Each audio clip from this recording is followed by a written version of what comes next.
Yeah, we had Nate Shanklin, episode 2. What's up, everybody? 2 bees in a pod, folks. We're back. There's We're 2 here. bees, and we're in a podcast. That's 2 what we're bees in a doing. pod. That's what we're doing. It makes So sense. we are here. Respect. This Thank you is for having me Brandon. on, I'm guys. Brown. We got Nate. Nate, thank you for joining us again, my friend. Really, Thank you, Tim. We really appreciate this. Like we said, you have delved into the depths of reality television. So I have. I know I there's. was on Celebrity Dating Game, just for anybody that doesn't give a fuck or haven't seen it. Celebrity Dating Game and a show called The Courtship that aired 2023. So courtship's the big one, right? Is For that the what? people that are watching this in 2030. Well, I mean, this is going to be legendary, so. It's in perpetuity online. Oh, I love it. So, courtship, we did a little research on it, and, Okay. you know, we it's a combination, right, of Bridgerton and. Bridgerton meets Bachelorette is what they always told us to say. say. That was the talk track. Yeah. And how did it become? Like, how did it, like, what was it? Did they DM you? Did they slide in? Interesting. You know, most things that happen good for me are just a friend looking out. And my good friend Cody Allen. Oh, which you shout out Cody Allen. Cody Allen, Yeah. the Cody Allen. He was applying to a few shows during the pandemic. Look at Brownie No just problem. digging in to his It quesadilla. was the crunching of the paper. Yes, with authority. But he was applying to some shows during COVID. They needed some more people in Sacramento because they didn't want people flying across the country. Because if y'all remember, they had us locked inside for 2 years. If y'all don't remember that, now all of a sudden. What happened? Oh, okay. You're I don't remember. My life changed none at all. I was still just taking naps all day long, hanging out. Dude, I'm ready for Corona to come back. Yeah, I love Make it. a comeback. A lot of great Like- things happened. Yeah, I mean, for the people that obviously passed away, of Yes. course. No. RIP. But- we wish, yeah. For everyone else, I mean, we had to set up, him and I, we had the Totos going, so no toilet paper. If you don't know what Totos is, Don't know. it's a bidet. It's a bidet. Oh. So you're getting water, and you got different buttons where it oscillates and goes up and down. And then here's the kicker: it has a dryer. So you kick on a dryer, Dries and the it asshole too? dries your Can I say butthole. asshole? You can. Yeah, There's a lot we haven't checked. asshole, on this. asshole. We're free to do whatever the hell I'm we want like, to do. where I'm are eating a quesadilla. You're saying asshole. It doesn't matter. So Okay, yeah, there are no after rules. he's done with this, Uh-huh. he's gonna visit the Totos. Okay. Probably. Yeah. But so it's dry, right? So no toilet paper. I don't use toilet paper. I think it's gross. I think that's very sustainable, and I love that. Well, think about it. You Hands go to the free. you Hands get free. yeah you get say you get like a cut or you get blood. You just smear it on there with like a piece of paper. You clean it. Exactly. Totos cleans me, and then dries me, and I don't have to do the awkward. You know. See, the ghetto way to do it is what I do is for me, 'cause Yeah. I have the same policy as you. Like, I need to clean this. Right? Yeah, it's gross. I flush the toilet. I get that new toilet water. Ooh, You take alright. some toilet paper. You dip it in. Whoop. Yeah, that's not happening. We got Yeah. a wet wipe now. That's true. We got to get a wet Never wipe. heard of that. Boom. I heard it on I think a podcast somewhere. Well, And well, I you took learned it. something new, but I feel like we had that. We had a little theater set up there. We got our gym here. We got the pool. I've been over a couple of times. It was DoorDash, pretty good. Yeah, you know, it's like- it wasn't bad. As We far got a as sports places bar. to be for the pandemic, this was not the worst place to be. It was you know what not. I mean? So yeah. Let's make a comeback. I feel like maybe we should. If they could lock us up again, we probably would. Another Yeah. coronation. Let's But, do it. I'm in. Okay, so But, back our back, tangent. Yeah. Right. Back to Totos Let's and wait our to court. bust out the Yeah. tinfoil hats. Yes. Let's do that later. Alright. So my friend Cody was applying to certain reality shows, and they were like, "Do you know any hot guys in Sacramento that may be interested in doing it?" It's kind of He's gay. like, well, I but don't- yeah. He asked you. Well, he said, What? Why? You didn't let the Wait a get to the minute. punchline. Yeah, You guys already roasted me. Damn, 2 peas in a pot. Well, Got me no, already. Cody is asking said- for hot guys. Yeah, how did you know that this was legitimate? This could have very well just been a pickup attempt. Like this could have very hey, yeah, just we're looking for some hot guys. Send me And how some does pictures. Cody You know know? you're- situation. End up in Eastern Europe. Yeah. But no. Hot guys. Yeah. So, They were yeah. like, "Do you have any more hot guys in Sacramento?" He was like, "No, but I got my friend Nate." You're right. I jumped over your punchline. I'm so Hey, you're sorry. 2 steps ahead. I love it. I love it. Yeah. And so I got contacted, and they were like, "Hey, are you interested in this show, Celebrity Dating Game?" I was like, "Dating celebrity? I've been looking for a sugar mom for a minute. Let's Yeah. go." All right. And so I did the interviews. They went well. I did Celebrity Dating Game, contestant number 2, where you just have to come up with answers just off the top of your head. Who is the celebrity? Nicole Byer. Who's Nicole That Byer? is literally what everyone says when I say that. Supposed to be a celebrity, right? Yeah. Even if you watch it's episode 1, the second segment, Uh-huh. if anyone wants to see the Celebrity Dating Game episode. But the whole time, no one could guess who it was. But Nicole Byer, she's an African-American comedian. She was on Brooklyn Nine-Nine. She's done a few Okay. other things. She commentates, I think it's Wipeout or Splash. It's like the one where they're going over the... Yeah, I think we had a friend on that. I love it. Yeah. I love So, but it was dope time, interesting experience. Wait, so her being a celebrity is she's a host? She was the... Was she an actor? She's a comedian and an actress. Okay. Yeah, and so I'll show you later. But, Okay. But I yeah, guess that's a celebrity. I mean, Wipeout's pretty well known. you know, it was, Yeah. you know, I'm not here to judge anybody's Yeah. celebrity stardom. I'm the B- reality show guy. I was gonna so, say, I yeah. kind of feel like you were the celebrity in this I environment. mean, You know what I mean? She's like, hey, I'm who's that? saying- Is Should've been that up Nate? there. Is that Nate? That's Nate from Courtship? No way. Well, that's before Courtship. That was a real, Okay. that's a real Cold War Got it, Game got of it. Thrones thing that you did right there. All But right. Yeah. so, and so I did Celebrity Dating Game. It went well, and just like anything else, just like in business, it's all about the follow up, Mhm. right? I sent an email to. Wait, hold on. Did you win? I did. Yeah. So out of 3 guys, Out of 3. Why is that? You know the funny thing is everything about reality shows is like. Okay, great, yeah. Well, I've learned a lot of things through Yeah. the reality Yeah. TV experience. I'll bet. And like one of the things is like we love to like numerically place people because Yeah. the first question is did you win? not even did you win. It's so when did you get eliminated? Yeah. What number were you? Yeah. Well, it's a mindset.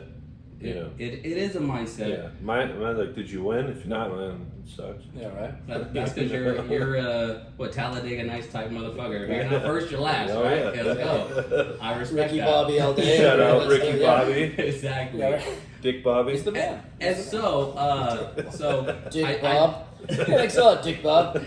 I did win the showcase of Celebrity Dating Game, and I met some awesome cats. What'd shout you out get? To Walt. What'd you? Shout out So to what do Stefan. what do you get when you win? A date with her? No, everyone asked me that too. They're like, okay, so how'd the day go? And you know what? I come around from when they announced me as the winner. Yeah. And they prepped us ahead of time. They're like, okay, Nate, so you're gonna, you know, well they didn't tell us who was gonna win, but they said whoever wins, you're gonna come around the wall. It's gonna move. It was actually an interesting set. Yeah. And you're gonna say hi, like, oh wow, give her a hug, and then we're gonna do our spiel, right? And yeah, the wall moves, and I'm just like, oh snap, okay, you know, and I hug her, and they do like the little goodbye thing, and I'm like, hey, are we really gonna go on Yeah. we really go on a date? You know, kind of just joking. Yeah, she's Yeah. like, And no. she was like, no. Oh. Are you serious? Is she Seriously. in a relationship, or she just wasn't feeling it? Or Maybe she wasn't feeling it, but Yeah. but you know what? Cody and- thought you were a hot guy, so I mean, I'm more Cody's I type. mean, here's the than thing. Nicole At the Byer. very least, she considered you better than all the other dudes. She so did, You know what I yes, mean? Like, yes. it's not like you were, you know, She chose to be disrespectful to me. Like, let me be mean to that guy. right? they should I have want put to shit that. on that guy. They And should that's have put that messed on up, yeah. film. You know what? They probably have it somewhere, That'd in been archive awesome. somewhere. And that's not even that. Like the hug, like hey, and then you know Ooh. she's like, That's not even the end of it because you know me. I'm Yeah. a wordy ass motherfucker. Yeah. So I'm like, what's up? hey. Yeah. Exactly. I'm like, hey. I don't know if I did anything to offend you. Yeah. Yeah. But if I did, like, I apologize. Yeah. I'm having a good You never time. know. and Yeah. I'm on TV for the first Yeah, time. yeah, you yeah. know? I mean, I literally, It's like your second time on TV, but it was First, second you time. hold me again. I It was my- kidding. Yeah, No. never. Yeah, she's a celebrity, but not really. Exactly. Yeah, okay. Now we don't like her, so we can say stuff like Perfect. that. All right. Yeah. Well, no, you know what? Nicole Byer, I don't know what she was going through. Yeah, I'm true. a big Karma. Joe Rogan talks about this a lot. He's like, you don't know what people are going through That's at true. what time. That's so true. I always try to be cognizant of that. Yeah. And like, you know, I have no hard feelings for it. And at the end of the day, I'm very secure with myself. So Yeah. I'm like, Yeah. you don't want to go out on a date with me? for lots. Whatever. Yeah. Right. Maybe Cody's available. You know. Maybe Cody on the but I guarantee he's not. If not, he's got a bunch of Maybe other guy. hot guys from Sacramento lined up for you. He's so. got a whole roster of hot guys. Bring them all in, guys. Here they are. And so, the celebrity dating game thing went well, and I emailed it's casting duo. Okay. He's like the main manager or director of casting duo, and I just said thank you. I was like, hey, I really appreciate just The opportunity. Yeah. Like it was follow cool. Got a little paycheck. Got to go to LA, meet some cool people. Yeah. And he was like, hey, you know what? You did really well. Like we're gonna see if we can get you on something else. Awesome. All right, bet, whatever, man. Yeah. Like 3-4 months later, I was traveling back. I was living in Puerto Rico at the time. That's I was right. there with John, And- John Torres, and Dan P. Yes, sir. And We, coming soon. Yeah, he's going to be on next week. Oh, really? It's number 3. No, he's going to be. We have David Canales. He's he just got hired as the Bucks offensive coordinator. Okay. So he's going to be on. Danny Castillo is going to be on. He's like the UFC, or he's the alpha male, like their nucleus. He's like the man. Okay, I've heard of him. Yeah. And then Dan P's coming in. Daniel G technically, Yeah. but we like to call him Dan P. But Carry on. he's got a great story. So, but you're living He with. does have a great story. I've seen him a lot of times throughout his journey, and Well, he's been in this house the whole time he's been fucking hilarious. The Yeah, entire time. like I remember him coming in this house, and Tim just going hard. What do you got now? You got Still a quesadilla. It's just we got 2 other pieces here I haven't gotten into yet. How about a paper plate next time so you don't crinkle? There's Timmy loves treats over here. But I remember Dan coming in here and he was looking around. He's like, "Man, this house is sick. Like, oh, this is cool. You got this." And I was like, "Thanks, man." I was like, "Cool. I appreciate it. Just super nice."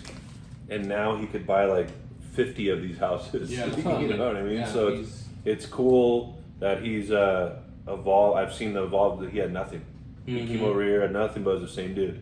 I met him in Vegas and he had nothing. He asked to borrow a little something, Yeah. and I didn't even have a lot, but And now he's got a lot. Yeah. But the funniest dude, he's a really good dude. So shout out to Dan. Yes. Excited to have him. I can't wait to watch that episode. Yeah, what a crazy story, going from nothing to living on the water in Puerto Rico at a resort full time. Hey, Not bad. You gotta learn digital marketing. Gotta learn use that internet multiple in some way, shape, or form. That's what we have to do. Yep. especially So you're in Puerto Rico. In Puerto Rico, Yeah. and What are you doing out there? Is it so- taxes or? Oh, my friend's company was taking advantage of a tax incentive for business It's a to move to big Puerto tax Rico. incentive. Yes. Yeah. And so I was out there and I get a call and it's like, hey, we saw you on Celebrity Dating Game. We got this new show. It's gonna be huge. It's gonna be huge. It's called no. You know what? They don't ever tell you what the real name of a show is when you apply because they don't want you to spill the beans or talk to people if you go through all these rounds and then you don't make it, right? Yeah. So they called it The Holiday at first. It's called The Holiday. So I thought I was going on The Holiday. They're like, we want you to come to the show called The Holiday. And all I knew Bunch was... of good-looking men on the holiday. Yeah. Sign me up. Sweaty, good-looking men. I'm in 2 ends. Let's go. What really was the hook for me was that they told me I get to fly to England. And Wow. my mom's from England. Oh, I didn't know that. My mom's from just north of London, Okay. a place called Ipswich.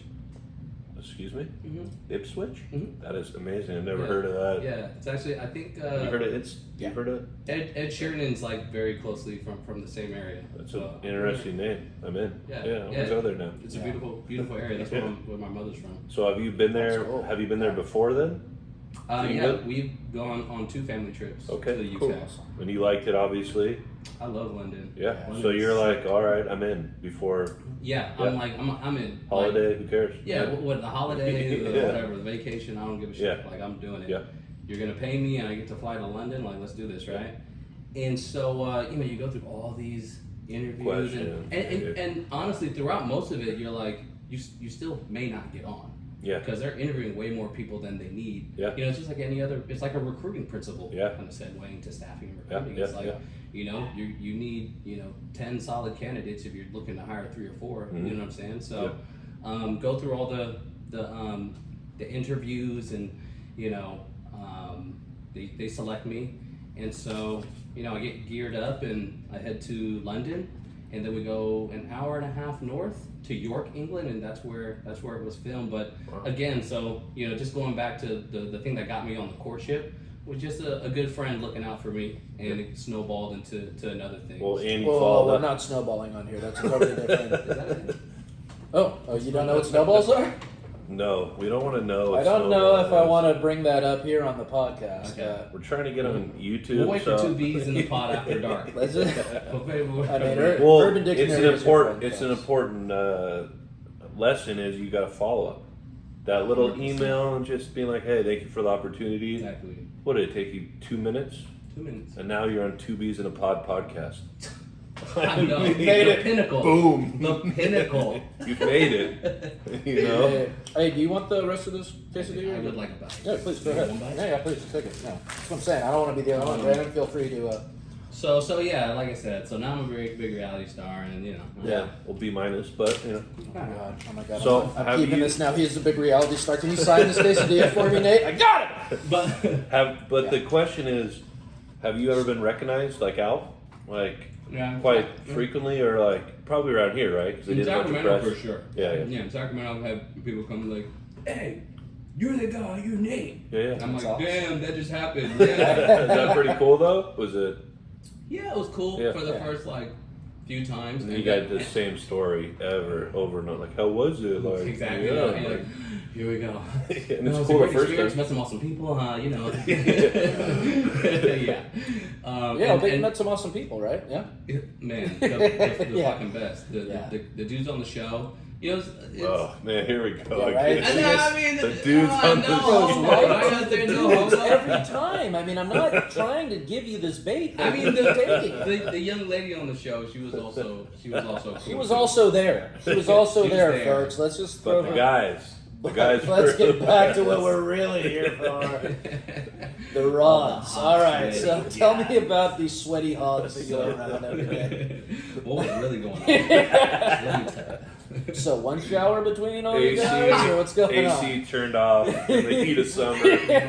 No. Yeah, no We- fans I- at all. I- folks. honestly, they said this was like this was like the most tame group of guys for a reality show. Really? And I think it's because they were like, hey, we want you guys to be gentlemen. Yeah. We want you to call each other Mr. Shanklin, Mr. Bokikio. Well, that's And- because that's the whole of the show. That was is the to kinda vibe, act yeah. like that, Exactly. Yeah. And you know what? America hated it. Right. So it didn't do well. You know what? Like a B minus, right? I'll just be real, like I Yeah. told you earlier, Brandon. Yeah. I'm an open book. Yeah. Like it was like I think I can talk about this. We're It gonna was find out. like 1.1 million people watched episode 1. Is that good? Like it is. That's That's solid. okay. That's Yeah, yeah. solid. That's okay. What's What's the that for a what's brand the new Super show? Bowl? Horrible. Oh, the Super Bowl. We're talking like what, 80 million or something like that? It's Like not 90 crazy. million, It's definitely not the Super 150 Bowl. million type? Yeah. Not So, the yeah, Super Maybe Super Bowl one, like, yeah, I don't even think Yeah, it was yeah. on TV. Those Yeah, were yeah. TVs back then. Yeah. But to give a It was on gauge, radio, you know. yeah. 1.1 million first episode. Okay. All right. Number 2, 600,000. That's about half. That's Oh, and about you know what the 50%. Yeah. you learn a What about lot the about third? TV. The third, 60,000. Okay, I'm gonna be I honest. think it was like 60,000 or like 1.100k, I'm gonna be honest. something like that. I knew you were on the show. You're a good friend of mine. I watched 2 episodes. Can I be real with you? Yeah. I, You probably watched 2 I episodes. I watched every time I got eliminated and I was done with it because actually I kept watching with Dr. Jarrett when I went out to Miami. Well, you wanted to watch. This shit. You wanted to watch the rest of the guys on the show, like how Yeah, they you did. wanted to see what was going on. You know, completely platonically, yes.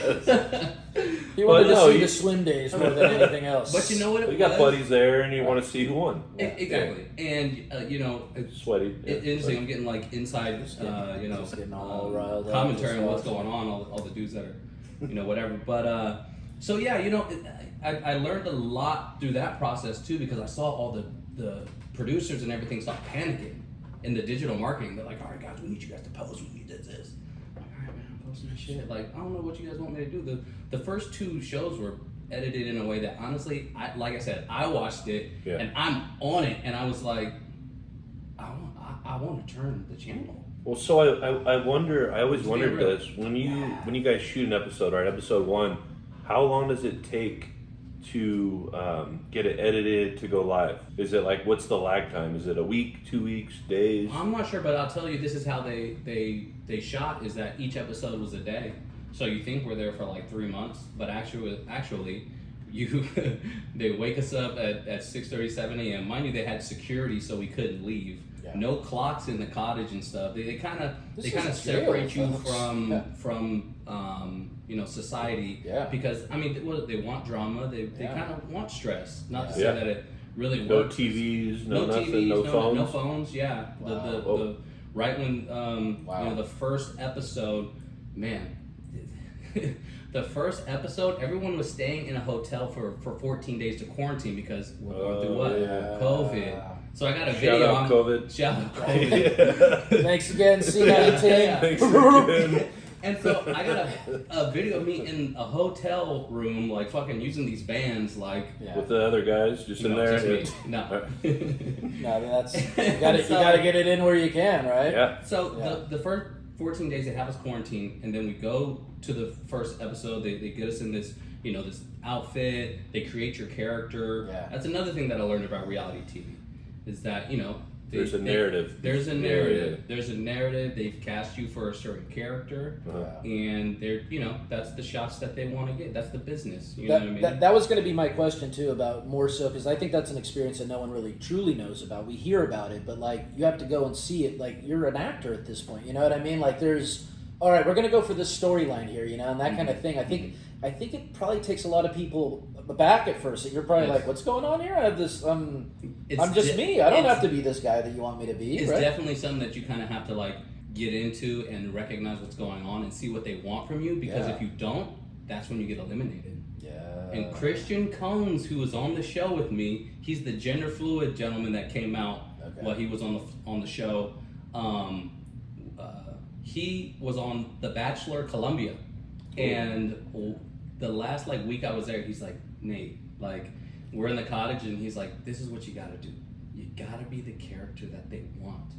Like I've done this reality thing. He was the Bachelor on Bachelor Columbia. Wow. Got So it. he had all the girls. So he had an experience. So he's a younger cat, but he was coming to my aid and Yeah. giving me some like. You had tips that on experience how to already. go Though. about it. Yeah. Exactly. Yeah. And so it really helped me, like, okay, like this is what I got to bring to the character, bring to the Yeah, show. yeah. And I think it really helped with just how things transpired and getting everything out. So Totally. but yeah, and of course they coach you. Like the episode 3 is when we're in the boat. I believe it's I think it's episode 2. But they're like, hey Nate, sing row your boat, and I'm like, wait, what? Like sing a row your boat. They have Yeah. these producers and these people that are coaching you, and they're like, all right guys, we need to be around this tree, and then we're gonna bring you around the tree. One of the homies that did, his name was Stu. He was a fucking vet. He was you could tell he was good at what he does. Yeah. And so they prep you for all the scenes, and they kind of like pump you up at certain moments, and they were like big energy, right? And so we're on the boat, and it's funny. They coach you for certain things, but the things that you bring to the table and your actions do play a role. So it's this weird Dungeons and Dragons type thing that's like, what you do matters, but they're also going to try and get certain scenes from you. Yeah. Hence, us in the boat and someone like, sing row your boat. I'm like, Now. all right, man. Row your boat to the stream. Right. That Like- sounds pretty intense. They have you like chained to a bed and you can't leave, and Yeah. and then so the 2 weeks leading into it, you got to get shredded, right? So you're dieting, Exactly. you got to, right? Yeah. This is you're on TV, so you got to be tip top. Yeah, you're So did they give you a diet, or did they? No, no, really. I think they just expect you to. What was your food like in those 2 weeks? Did they like how did? It's funny that you say that, Yeah. because it's really actually it's They funny. should give you chicken and rice and like a thing of water and be like, go to your bed. You sound like Peter Sattler was on the show. Go to your bed. They lock you in The there. big Yeah. blonde homie, Yeah. the Fabio type cat Yeah. that was on the show. he just wanted chicken and rice. Yeah. But you know, they're asking him to bring his best physique. They literally have him ripping off his shirt in the lake. Yeah. You want to look your best, right? Yeah. But they have us locked in a hotel room, and they're like, "Hey, pick out of these 3 restaurants." And it's like all fast food, probably. Yeah. And it's the UK, so Yeah. it's all garbage. Yeah. It's all not gonna taste good. Yeah. So I'm gonna say UK Everyone else doesn't have trashes good UK cuisine, food, yeah. but it's not what they're known Sorry, I for didn't mean to pile on at UK all. food. Oh, it's I don't it's know. a I don't thing. care. No, it's known for being bland. It's known for a lot of Yes. boiled stuff. Now they do a good breakfast. I will give them that. The There's English mushrooms, breakfast. and there was stewed tomatoes in the breakfast. But Yeah. you need to be shredded, so it's like you got to be on point for. You would think I mean, that sells. You would think that they would help. Yeah. Which, you know, it's funny. I think at some point in time, maybe there'll be, you know, people asking about what happened behind the scenes. Yeah. Because some of the story producers and people that, you know, once you're eliminated, you're taken to back to the hotel and whatnot. They're like, guys, you don't understand what's going on behind the scenes. This was a fucking mess. You know the Fire Festival? Yeah. Oh, This was the yeah. reality Wow, equivalent of the really? Fire Festival. Wow. Because this was one of the most, Because it's COVID too, so It's it's threw a COVID, wrinkle in there. and it was one of the most expensive reality shows they ever made. Really? They're flying us that's to what I'm York, saying, you're- England. yeah. They shot it in a castle. Yeah. Yeah. Like You're wearing all this Pretty like expensive frilly lace, Airbnb. like nice clothes. Yeah. like, yeah. every Wow. morning, you know, it wasn't staged like, you know, some reality shows. It's like, oh, you're waking up, hey, you know, Jimmy and John get into a fight. Oh, it's- Every morning we got into makeup, full ass makeup and wardrobe, Yeah. and then we were taken to the set for the day. Wow. You know, Probably too cricket. proper, right? That's the problem. Like, there's no ratchetness. There was no ratchet. You gotta li- I'd need like a to little throw bit. fisticuffs with you, so Yes, you know, yes, like yeah, it's it not was, that doesn't yeah. make for good reality. Yeah. It was not. It was too engaging. proper. No one It was wants to see proper TV. Yeah. Exactly. Yeah. Really? Which is Yeah. probably why. I mean, if it was too ratchet, I probably wouldn't have done it. Like one of the things that made me comfortable to do it, I'm like, okay, It was like, respectable. it's respectable. And I'm See, like, all right, it's see now showing. this is. I'm sorry to interrupt, but this is what it needed to be. Sorry after to those, interrupt, but oh, I'm gonna interrupt. After I'm those gonna first 2 episodes, though, they just needed to bring in the most ratchet fucking people to just really turn it up a notch, right? Well, then that's it would funny. have been Episode really 3 funny. had the most of me actually, so it's funny that you say that. Like, get this know. motherfucking Nate on Right, there. we It was extra need shit. more of him. How many episodes did you? When did you get 4. 4? So 4 days. No, it was longer. Well, because you had the quarantine. There's like a day that we did like the lead up. Oh, okay. Because in the first episode, you see it's all the intros. Yeah. Which maybe was like kind of the bad mood because it was a little slow, kind of Yeah. a little boring. you Yeah. know? But yeah, it's just it's just like most things. I think they just needed a little bit more direction, some better editing, and maybe they could have did more with the notoriety. Did they do anything before that, or is this their first the group that produced this? Interesting. Yeah. It was like a lot of producers that were from different reality shows and working together for the first time. So I mean, the first day when we're there, and mind you, they don't want us to see each other because they wanted everything to be authentic on camera, right? Yeah. So we're literally blindfolded going through the sets and like Wow. doing our beginning interview. Where they're like, oh, so what do you think about love, Nate? Blah, blah, blah. And they use that throughout the show, this master interview, they called it. Mhm. And then the intros, where you and another person, which actually Christian Combs was the person that did the intro with me. We walked up to the castle together. We got that done in the first day, and it took all day until the next day because they were so unorganized. Wow. I literally did my master interview and I waited there for like 4 hours. So, I think, like you said, it was COVID. Yeah. It was, the directive was The good old days. the Yep. good old days. Finally. Go Shout out COVID. Bring it back. Bring it back. Bring it back. I'm good all around. I got what I needed out of it. I had it twice. I don't need to have that Same, crap same. again. Yeah. Um, I don't need to but yeah, lose so- my sense of smell and taste again. That was So brutal. it was an interesting like experience, and there's a lot that's gone on behind the scenes with the courtship that was really interesting to learn about TV Yeah. and entertainment in general. So how many days were you there total? So 2 weeks quarantine, 2 weeks quarantine, and then how much for and shooting then the it lead was up? like 6-7 days, and And then then- we had a media day. Okay. Because this is actually one of the most interesting things. Was the first part of this, I had this awesome TV experience, and then they had to hold everyone that was eliminated the first few episodes. they had to hold us for a media day that they had in the middle of the shoot. So I was eliminated right before media day, so they brought everyone back, and all the dudes that got eliminated, there was like 8 of us. It was 8, but 1 went home. They let us all out in London at the same time. And we went on a Euro trip for like 3 weeks. London, Amsterdam, For media. Split, Croatia. No, this is No, just a fun. party. Yeah, right. Wow. And then Athens, Greece. Because you're there, you might as well. Right. Right there, you might Yeah. as well, right? Yeah, like, yeah, when- yeah. And Everything's so close in Europe. That's one of those crazy things. Like we think about it in America, like, oh, we're in California, we're not going to go all the way to Texas, but you could literally go across like 5 different countries, and it's Yes. like literally going across the state, going from like San Francisco to LA. yeah, and we You took know? a Eurostar from London right up to Amsterdam. Yeah. Yeah. Oh, and that's what I'm saying too. They have such like efficient ways of travel too, like all these ways of getting there. It's a really unique place, and I love the history. That's one of my favorite things. I got to go to Greece. I got to see the Parthenon, and I was just blown away. Like these things that you see that like, you know, here in America, the oldest thing you're going to see, what, 200 years old, maybe Yeah. 300 years old. Like, Yeah. oh, this is from 2000 BC. Like, what are you talking about? People Yeah. could walk then. Like, it's crazy to me to think that people could do those kind of things. But so you got to see a lot of different spots. What would you say of all the different spots you saw? What was kind of your favorite, or which one you want to go back to? Amsterdam. Yeah. Amsterdam. Amsterdam. Because you can buy mushrooms legally.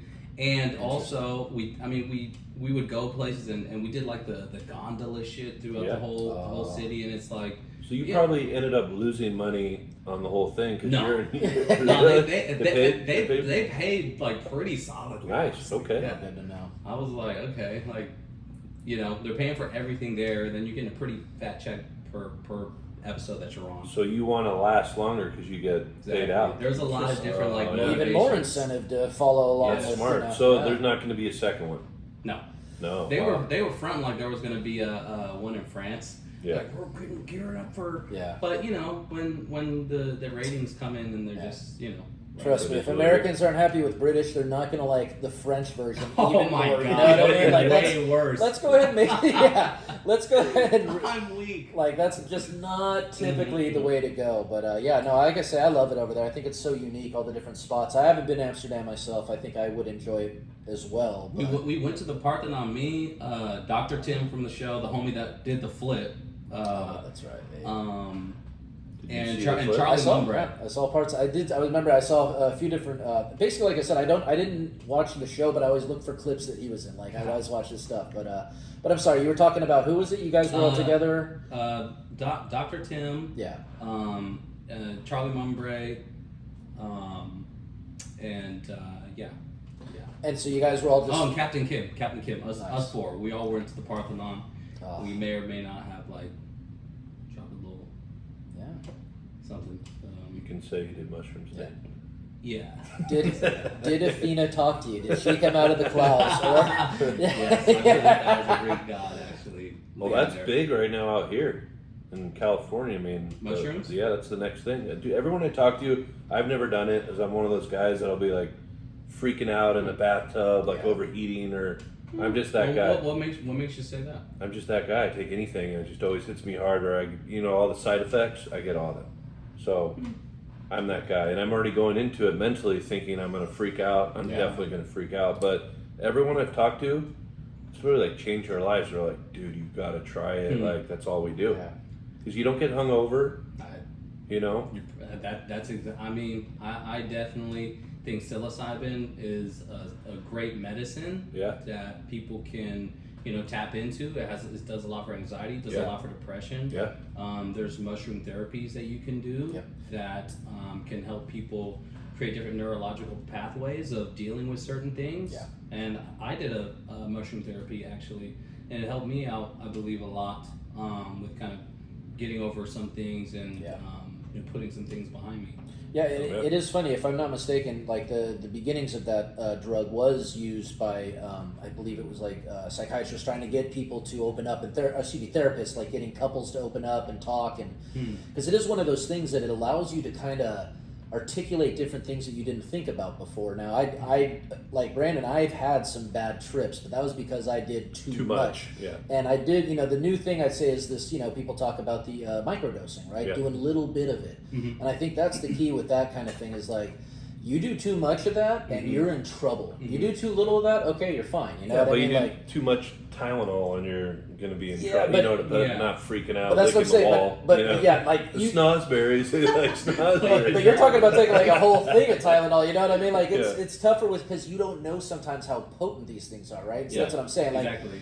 and I did, you know, like I said, I remember I had a bad trip up in Reno one time, and it's one of those things that I've never had a bad trip before. It sounds right. terrifying. Well, it was one of Tell those us things, about it. right? It was one of those things. I was too tired when I took it, right? That was the problem. Like I was getting ready to go to bed, and like I was like, oh man, I just took like a whole eighth of like mushrooms. This is too It's much. kind of like a downer, right? It's not really an upper. No, it's more of a hallucinogen. Like you start seeing things. For me, at least, I start seeing things, and like it is a body kind of like it was this really weird feeling. But man, I didn't like it because it was hard for me to kind of tell what was real and what wasn't for a minute there. Because like I said, I'd fall asleep, I'd wake up, and I'm like, wait, is this still a dream? Is this you know what I mean? And so okay, it got like weird, right? But that was it. Once I finally got to sleep, I woke up, I felt fine the next day, but. I also had some great experiences on it too. Like I remember in my backyard one time talking about, you know, did you see Athena? I saw a dragon in the clouds. Like I'm literally in my backyard and I go, whoa, there's a dragon up there. And he comes out of the clouds and I can't quite remember what he said to me, but it's basically like, what's up, bro? How you doing? And I'm like, I'm hanging in there. I started talking to him. My friends were like, what's going on? I'm like, dude. Wait, what house was this? This That's was the Sam Teo? yeah, sorry, mom and dad. So you're with your parents no. and a dragon. No, they weren't there. They weren't there at the time, but I was at that house, and yeah, I just happened to be in the backyard. It was a really beautiful day. Like it started. It's one of those things that when you get into these types of things, that colors, right? There was a different color palette. Wait, that I you're was doing seeing. mushrooms by yourself in the No, backyard? I said I was with my friends. Yeah, Okay. that's what I'm saying. So, but that's what I said. There's a certain part where, you know, all of a sudden you notice, oh, I'm seeing things differently now, right? Mm-hmm. So that's when I was like, ooh, yeah, I'm really seeing some vivid colors here. This was a really good time. And like I said, I just look up and this dragon is just my boy. And I'm talking to him, and my buddies are like, who are you talking to? I'm like, the dragon. And they're like, oh, that's a pretty cool cloud. You know, like it's not a dragon, but it's a pretty cool cloud, Tim. But you know what's something interesting about Amsterdam is when I went there to the mushroom shops to buy some, they had different packages. One was for more optical, Yeah. like you see more things. Okay. One was more laughing, like do you want to laugh? Here, these Interesting. mushrooms help you laugh. Really? yeah, the gigs, you know, the stuff that gives you the giggles that just makes you want to keep Exactly. laughing. I've had those ones before too, where I like everything is just so funny. They had one that was like, oh my god, this is bringing me back. They have one that's like it's like a you know a Greek Thinker. thinker. Yeah. And I took that and I went to the bodies exhibit in Amsterdam, and I tell you what, man, that was an experience. Yeah. And it wasn't even just the bodies. It was like me thinking about like women having babies and stuff and all and everything coming together, and I was like, wow, like I'm thinking so deeply into this shit. Yeah. But you know, it goes to show you, like in Amsterdam, they have regulation, and they have, okay, hey, you want to laugh? Here you go. Yeah. You going to a comedy show? So how do they Here you do go. that? It's the same. What's it called? Psilocybin? What's the? Psilocybin Psilocybin is the is drug the- that's But what do they mix it with to do these certain things? Like, I'm not sure, but I will guesstimate that it's similar to marijuana. That they're you know Different growing strains. it, different strains, Yeah. different. I believe it's more so we've had this effect with this one. Let's keep, you know, Exactly. producing this. And so, yeah, that's the thing. I think there are certain strains that are just more inclined to having that to it. But same sort of like thing, like you say now, you look at like, or you hear about weed. I remember when I was in high school, someone's like, yeah, we got some weed. That was it. It wasn't like a thing. Right, exactly. And, you know, sativa, indica, we didn't know anything about that. And we're like, and now there's like a million different strains. Like any kind of candy you can think of, any kind of cookie, any kind of melted animal, butter. Yeah. and any kind of color to go with it. Like, you know what I mean? Green. Oh, dude, we're having green, you know, humpback whales. Yeah. It's great. Like, what the heck? Like, I be thinking this weed's about to taste hella good. Yeah. Cookies and cream. yeah. Skittles, butternut. ice cream. This is gross. Cookie dough. Yeah. Oh man, if they name one cookie dough, yeah, I'll Yeah. probably eat it. Yeah, that's a problem. Going back to one of the points that you were making about microdosing, Yeah. they found, and I've listened to the Huberman Lab podcast on psilocybin. I suggest anyone that wants to get informed to first watch Huberman for anything, and for sure the psychedelic psilocybin podcast. but he talked about how microdosing will have a greater effect on someone if they have had a large, they call it the hero's dose or the therapeutic dose, Yeah. and microdosing afterwards will have a more crucial effect on you. Yeah. So if someone is interested, like you can, do the therapy and then do microdosing, because you may do the microdosing and it may not have as much an effect. But definitely look at the studies and watch the Huberman podcast on it. And I strongly support psilocybin as a medicine to help people, as a recreational drug, because like you said, you wake up the next day, you're just fine. So I'll say the real reason why I don't do it. I had a pretty serious thing happen in my family where this was, I want to say maybe like 8-9 years ago. My cousin out in California, up in Northern California, about Vacaville area, it's about an hour from Sacramento. Some kid, they were all sitting doing shrooms, did too much, wigged out, had a gun on him, and shot my cousin, killed my cousin, and then shot his girlfriend in the head. It was just brutal. She survived, and then the guy turned himself in. Now he's in jail for the rest of his life. That's what scares me, and I think I know, pretty heavy, right? It happened. But very valid. Thank But you for sharing that. I think Worst case scenario right there. For sure. but I think the issue is it's too much of it. Yeah. But man, so when I hear mushrooms are great, I'm like, man, they are. Damn. I feel like there is some therapeutic, but I feel like if you do too much, like alcohol, I think's okay. Have a glass of wine, but I've seen people with 7-8 drinks jump in a car, blackout, kill people. Yeah. So I think people need to be aware that it's still, it can mess you up pretty good. You're 100%. Yeah, it's all about moderation in everything. Everything. You do too much marijuana. I make gummies, right? Mm-hmm. I've had people take Shout out Greenland CBD, GreenlandCBD.com. Shameless plug right Yeah. Use VIP for the discount code and buy something right now. But we have psychedelic gummies, right? And I'll take half of one, right? And I feel great. And if I were to take 4 of some of our gummies, I don't know what would happen. I'd probably end up trying to go to the hospital, or they'll laugh at you with, there's no such, there's things, overdosing with marijuana, but they laugh at you. They're like, you're fine. You're not going to die from too much marijuana. There is definitely such a thing. I've been in situations, but usually to me it's when you mix it with alcohol. That's the real problem. Like the spins that I would get. Like I remember my first time trying stuff. Like this whatever. And I remember sitting in a room in Santa Barbara, and I was sitting still, but the room was not. It was going like full bore, and that's a real problem too. And like you say, I don't know. Everybody tries some different things. You see what you like. For me, it wasn't for me, but I am glad that I went back again and tried another microdose of that to see that I did have a good reaction to it. And microdose, you're not supposed to feel it, right? Is it really well, you feel subtle? it, but it's just not. It's right? not like It's really subtle. Yeah, it's very subtle. Yeah. See, I'm on board with that. I just think I like to be in control of myself. Yeah. So I have I'm a lightweight. If I go out, I have 2 drinks. Yeah.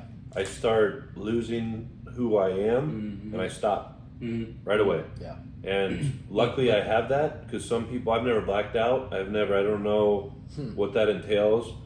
I can say You've someone never blacked out before. Never blacked out. Brandon, may I say that you are the one person Yeah, that it's I'm rare. shocked to say Yeah. you've never blacked out. Never blacked out. Simply because you are an outrageous individual. Yeah, in Everybody's general. blacked Yeah, out. look at my dad. If you ever meet my dad, we should have him on the It podcast. would be great. He is out of his That's mind in a one. good way. Like he always says, Yeah. nothing good about being normal, and I'm like, I agree. So I have that, but I've never blacked out. I've never woke up in the morning like, what did I do? Yeah. I know what I did. And I think one piece to this we have to consider, even living in this day and age with marijuana and psilocybin is slowly becoming more mainstream, is that the age of the user has to be taken into account, because and this is, I have a 19-year-old sister and a 20-year-old brother, and I feel like I'm in the show Blackish, because I'm like, okay, now how do I talk to them about these drugs that are they obviously know about them, right? Yes.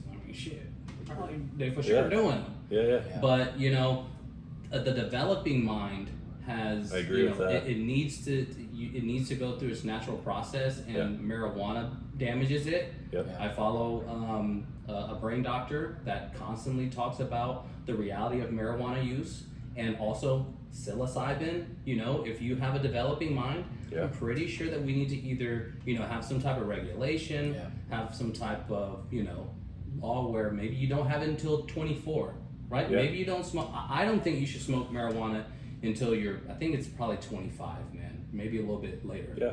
I know that's lame, but I mean, I But started. that's when the brain pretty much stops developing, so you don't Exactly. have this issue of stunting that growth. I mean, we're living in a test study right now. Yeah. We're going to be seeing 10 to 15 to 20 years from now. What's going to happen? What's going to Like happen? the vapes, you know, all that. You know. What's going to happen to the brain? And we've already seen the increase in psychosis, depression. Yeah. You know, and that's just marijuana and psilocybin. We're not even talking about social media and this new technology that has created a whole. Just imagine your neck, like just going down, like the neck issues people are having. Yes. As I'm going like this, you know. I've thought about it that it's probably It this, is, you know. Yeah. And I feel like with my cousin's situation, they're kids, 18, 19, you know, and So young. but it's like you hear about these. Every story is in excess. Like I drank too much, blacked out, hit someone, killed them. I went into psychosis with the mushroom, and so I feel like it's just in excess of anything. Anything. But I do believe it is a big risk when you're a kid to take mushrooms. Yeah. You know, I don't feel like they're ready for it because you got to know who you are, but I don't know if you took a. Wait, Tim, are you I'm not putting it finishing away. that Oh, quesadilla? I'll have Can I it. have I'll a have bite? it. Yeah, go for it. I was going to say. Okay. Well, no, I wanted to save the part that he bit. Are you Dead serious. I was going to frame that. Oh man, put it right here. Yes, I was going to say. I think we want to start building Same up thing, like some right? souvenirs from every interview. So You gotta- that's going to be the yeah. souvenir for mates right there. All right, just got to have you sign the paper. But yeah, I molded as fuck. That's dumbass molded. It's pretty cold. That Oh wait, cheese no, is that's cold. Taco Bell. Yeah. That's not, nah, it'll be fine. Yeah.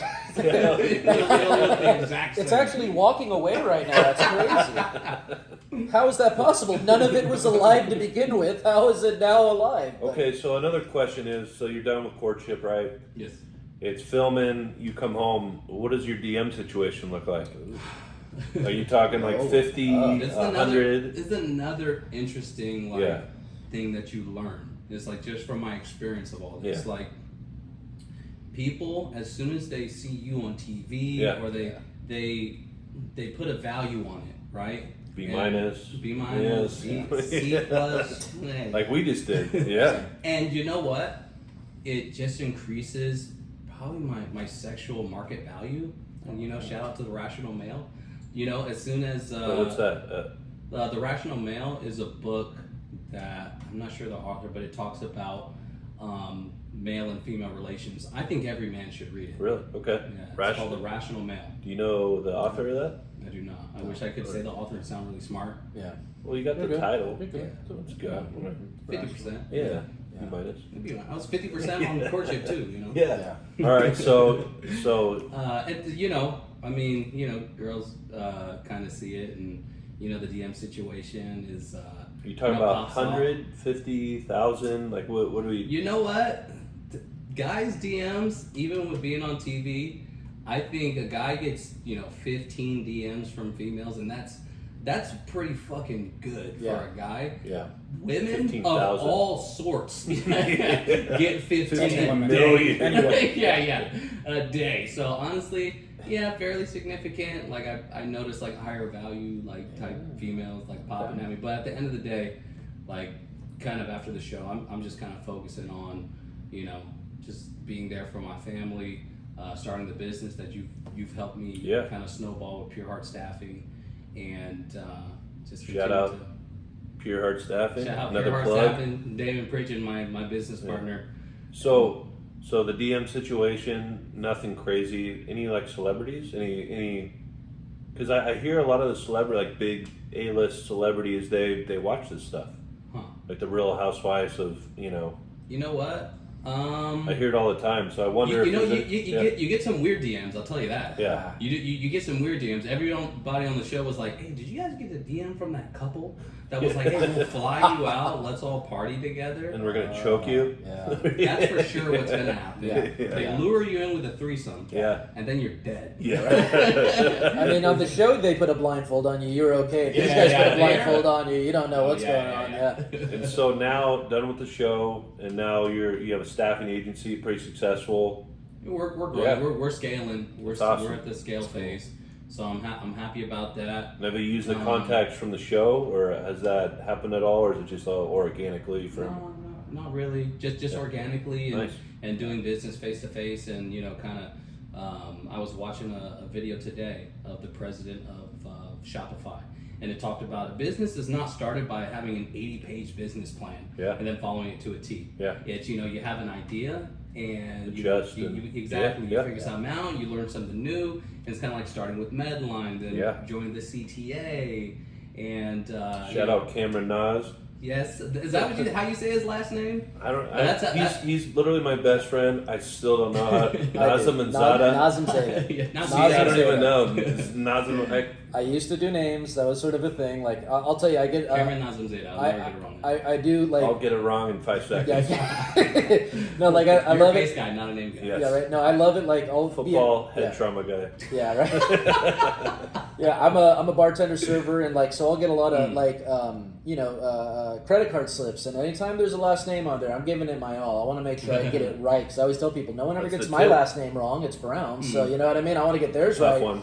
Tim But Brown. right, but that's what I'm saying. I don't want to return the favor and butcher somebody's name, but I get really stoked like when I know when I'm like, "Ooh, this one's a sneaky one. There's a silent letter in here, and you pronounce it like, whoa, you got that. I'm like, yeah, that's right, that's right. So That's it's 20% coming. right. It's one of those things like, yeah, you think it'll. I don't know if it actually increases anything. It might make it worse because more often than not, I'm like, hey, what kind of name is that? Oh, what you're trying to culturally appropriate me? I'm like, I just want to know, man. Like. It's one of those things. Like, if it's a Greek name, then it's going to be pronounced a certain way. If it's a Scottish name, it's going to be pronounced in a totally different way. And so that's kind of funny too. But yeah, that's one of those things. You see all these different types of people. Okay, so I wanted to get back real quick too, because I thought it's funny. Like, you were talking about all these different reality shows that you've done now, and then the process behind it all, right? Like, so the I'm curious, because you were saying they're trying to do this like drama, right, between certain people. They're trying to do the drama, and right? They're trying to stoke it up. Did they like right away be like, "Ooh, this one and this one should fight," that kind of thing, like, or did that kind of happen after like maybe you guys are all together and then they're saying, "Oh, now we should do this," or do you think it's like right away, like you're gonna get into a fight with this guy in episode 1, and then like is that more of the thing? Honestly, it was so awkward that they were like, "Hey, okay, so like." And there's a scene where Captain Kim is like arguing with Bokikyo, and this was after I was eliminated. It was like the next one. Okay. And I remember talking to the guys after, and they're like, "Yeah, they brought us all together," and they're like, stir it up. Yeah. Like, make sure that you talk to him about that, and everyone's motivated to be on the show longer for notoriety And money. Everybody and money. Yeah, you're literally getting. So what are you talking about? Like, you don't have to say, but we want you to say. Like, how much would it be? It was like per like. If you made it for another episode, it was like a few $1,000s. That's you're shooting it in a day. Yeah. That's So a couple G's a $2,000 day. a day. So Yeah, like, and notoriety, and so that's smart. Yeah, they're putting all these people in, so you have all this motivation to If like. you get kicked out, you're like, oh, I'm not making any more money. Yeah, and another thing that I've learned on the show is like, as soon as you get eliminated, or as soon as it's like, everyone that was your best friend on the show, it's like, oh, that guy's he's part of the other guys now. Yeah, right? Even myself, like the first few seeing people get eliminated, I'm like, they're the B team. Yeah, they're the B team. Okay. Even though the first person that got eliminated is probably one of my closest friends from the show, Dr. Jarrett Shanzer. Shout out Dr. Jarrett. He's a legit doctor. He's Doctors, a legit yeah. doctor. Yeah, he's an aesthetic medicine doctor for the VIPs of Miami. Wow, Cool. that's kind of cool. Yeah, You yeah. outlasted a doctor. Yeah, right. Legit. And if she had Does any... that make him not a doctor anymore? I think you take his doctor from him. I take after his yeah, I'm you Dr. earned it. Shanklin Yeah, now? that, Did the yeah. girl That's how know? it works. That's Did the yes. girl know he was a doctor? She knew he was a doctor. Man, and didn't last one round. And all the, he approached her. He had a spiel, and then he actually he wasn't fully aware of like how to do the farewell dance, which is really the biggest draw of the show. Was that in the elimination dance, the 3 or 4 people that are on the chopping block, we danced with her. Brandon's like, wait, what? Like, yes, this was what happened on the show. You danced with her and you had to talk to her. Wait, did you knew the dance though, right? You learned it? Or Yeah, did, I knew the dance. They were like, oh, Nate saw it when I was down well, there. how? Like they showed you. They taught us while we were in Quarantine, quarantine how to dance. They had us do certain things. We learned how to write with a quill. We learned how to do the dance that they wanted us to do on the show. We did horseback riding training. Wow, that's cool. Yeah, so That's what I'm saying. You're ready to be like I'm ready to be a real. So You're ready to be a British stuntman on gentleman. like Game of Thrones too. Like horseback Actually, riding, you could be yeah. like, yeah, that's what I'm Yeah. saying. Do they teach you like bow and arrow too? Or House of anything? Dragons. Yeah. So- Yes, that's, yeah. So my girl, I don't know if you know this. If I told, I think you saw it. Me post something, but we did the Bridgerton experience. Yeah, I did see that. Yeah, so I did. I'm like, if I'm gonna do something, you know me, I'm gonna go all out. If I'm gonna do it, I'm gonna do it. So I put on, went on Amazon and put Lord outfit, threw it all together. Had a cape. It was in San Francisco. How'd you feel?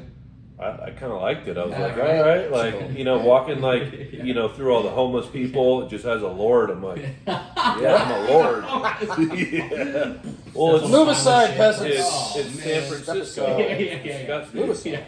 So I'm rolling through Kingdom. there, Shout out San and Francisco. Yeah, right. now we're from San Mateo, No, yep. which is we grew up in San Francisco area, 20 Yeah, minutes that's- south of there, but our it's home, it's but- not the same. Oh.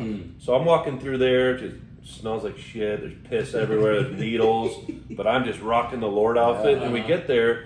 She's in this princess dress. I'm like filming her. She's doing like circles in the middle of it was like Embarcadero or somewhere down there. And I go there, and it's the whole like I had to bow to the queen, and they're serious. Like she's not breaking.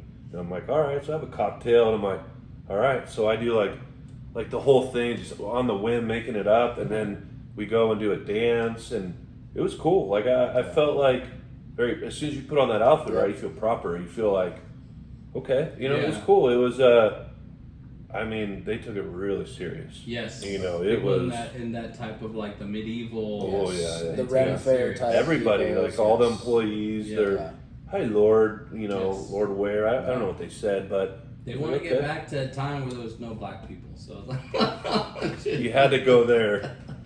They want to make America England again. Like, they want to go back to that. Like they don't want to. Yeah, That's just joking. But it was I haven't seen a lot of black people that do the medieval dress up thing. Well, yeah, That's true. Yeah. It's one of those things. I think some people I probably see a get lot of into it black because people that do. maybe their ancestors did it too. But that's what I'm saying. It wasn't like I don't know. I don't think there were a lot of black knights, chasing, on horseback. But No. That's why I like the yeah. courtship. I appreciated that they were putting people of color Yeah. in a position It's of a power. big deal. It was great. Yeah, And yeah. It showed us as lords. I was like, okay, I can respect that. Yeah. That was pretty cool. Yeah. And, it is funny you talk about that. Like I would do some acting. Like I did some theater, and it is a thing that once you put a costume on, once you put this thing on, Yeah. you feel the part more. Yes. You feel like when you're the king and they put that crown on you. All of a sudden you're like, yeah, that's right, I am the king. You listen to me, kids. Like it's just it's really funny. And then talking about giving you these British lessons and these history lessons, writing with a quill, like things like that. I find that so fascinating. It that was wild. they really wanted to go deep in there. Did they give you like diction lessons too, like how to pronounce certain things, how to say certain things? Or did No, they, not really. They told us they wanted how to address each other and to be lordly, you Yeah, know. but they didn't ask you like, hey, can you do a fake British accent for us? No, Like, but nothing like that. Achilles on the show, he did a fake British accent the whole Whole time. time. That's awesome. And that's The what I'm entire saying. time. Yeah. And I was like, this guy's wild. Shout out Achilles. Yeah. He's at Boxer Gym in Miami. That's amazing. And the entire time, I don't even know where he got the idea to do this. Right. But he did a British accent throughout On the whim. Just on the whim. He was like, Yeah. you know what? Wow. I'm gonna do a British accent. Was it good? It was. I give it a B plus. Okay. B plus. Yeah, For a guy just coming out of nowhere. I mean, Yeah. he's Dominican and doing a British accent. He speaks Spanish and doing a British accent. That's What talent. if he did like a combo? Did he do like What an a interesting- British accent in Spanish? Yeah. It did have a little bit of accent to his British. And another thing I want to talk about is your music career. I've got to know you. How many years it's been? 10, 15 years maybe? 10 years, something like that. A long time. Wow. And I've always been impressed by your singing. You know, I was like, this guy, you got something here, you know? How was that? Did that open doors for you? I know you came out with a single, right? It's called I Miss You. Is that correct? I Miss You? I came out with I Miss You and Drama before I did any of the reality stuff. Okay. And what is that about? Obviously about a girl, right? I Miss You is about a girl. Drama is about a girl. Well, Most of my obviously. songs are about girls. Yeah, apparently. clearly. Drama. It's either someone dies or you fall in love right. or you fall out of love. That's really it. You know what? That is something that has come from it. Is like so many people have reached out to me to want to work, and like I have a verse on Snoop Dogg's cousin song, Really? Rocka. Shout out That's Rocka. We have a song with him that's coming out this year, and I work with a bunch of engineers and producers in the area. Q made the beats. Prop, the producer who works with E40. So going from like, you know, trying to like make my songs and get people to work with me to like doing this show and the notoriety, bringing people to me has really, you know, that's been awesome. And I have a couple songs that I'm gonna drop in the next couple months. But you know, the music industry, it's an industry that's shrunk. Well, and it's all who you know too. And It is. It's like everything. It really is. It's like sports. You know, you got to have the opportunity. You got to show up, but you got to have the opportunity. Yeah. I'd like to say talent has something to do with It it, does. but not that much. Because I was going to say you can distort someone's voice to a point to where they Oh my sound like gosh. they can sing. You Oh know, my like, gosh, that's yeah. you It's can cover crazy up a what these bad engineers can do. drummer with like, let's just throw a little drum kit in here. You know what I mean? Like you can find ways to cover that up, and so that That's why I've been focusing on performing live more. Yeah. Like end of last year, I opened up for Case and Jay Holiday.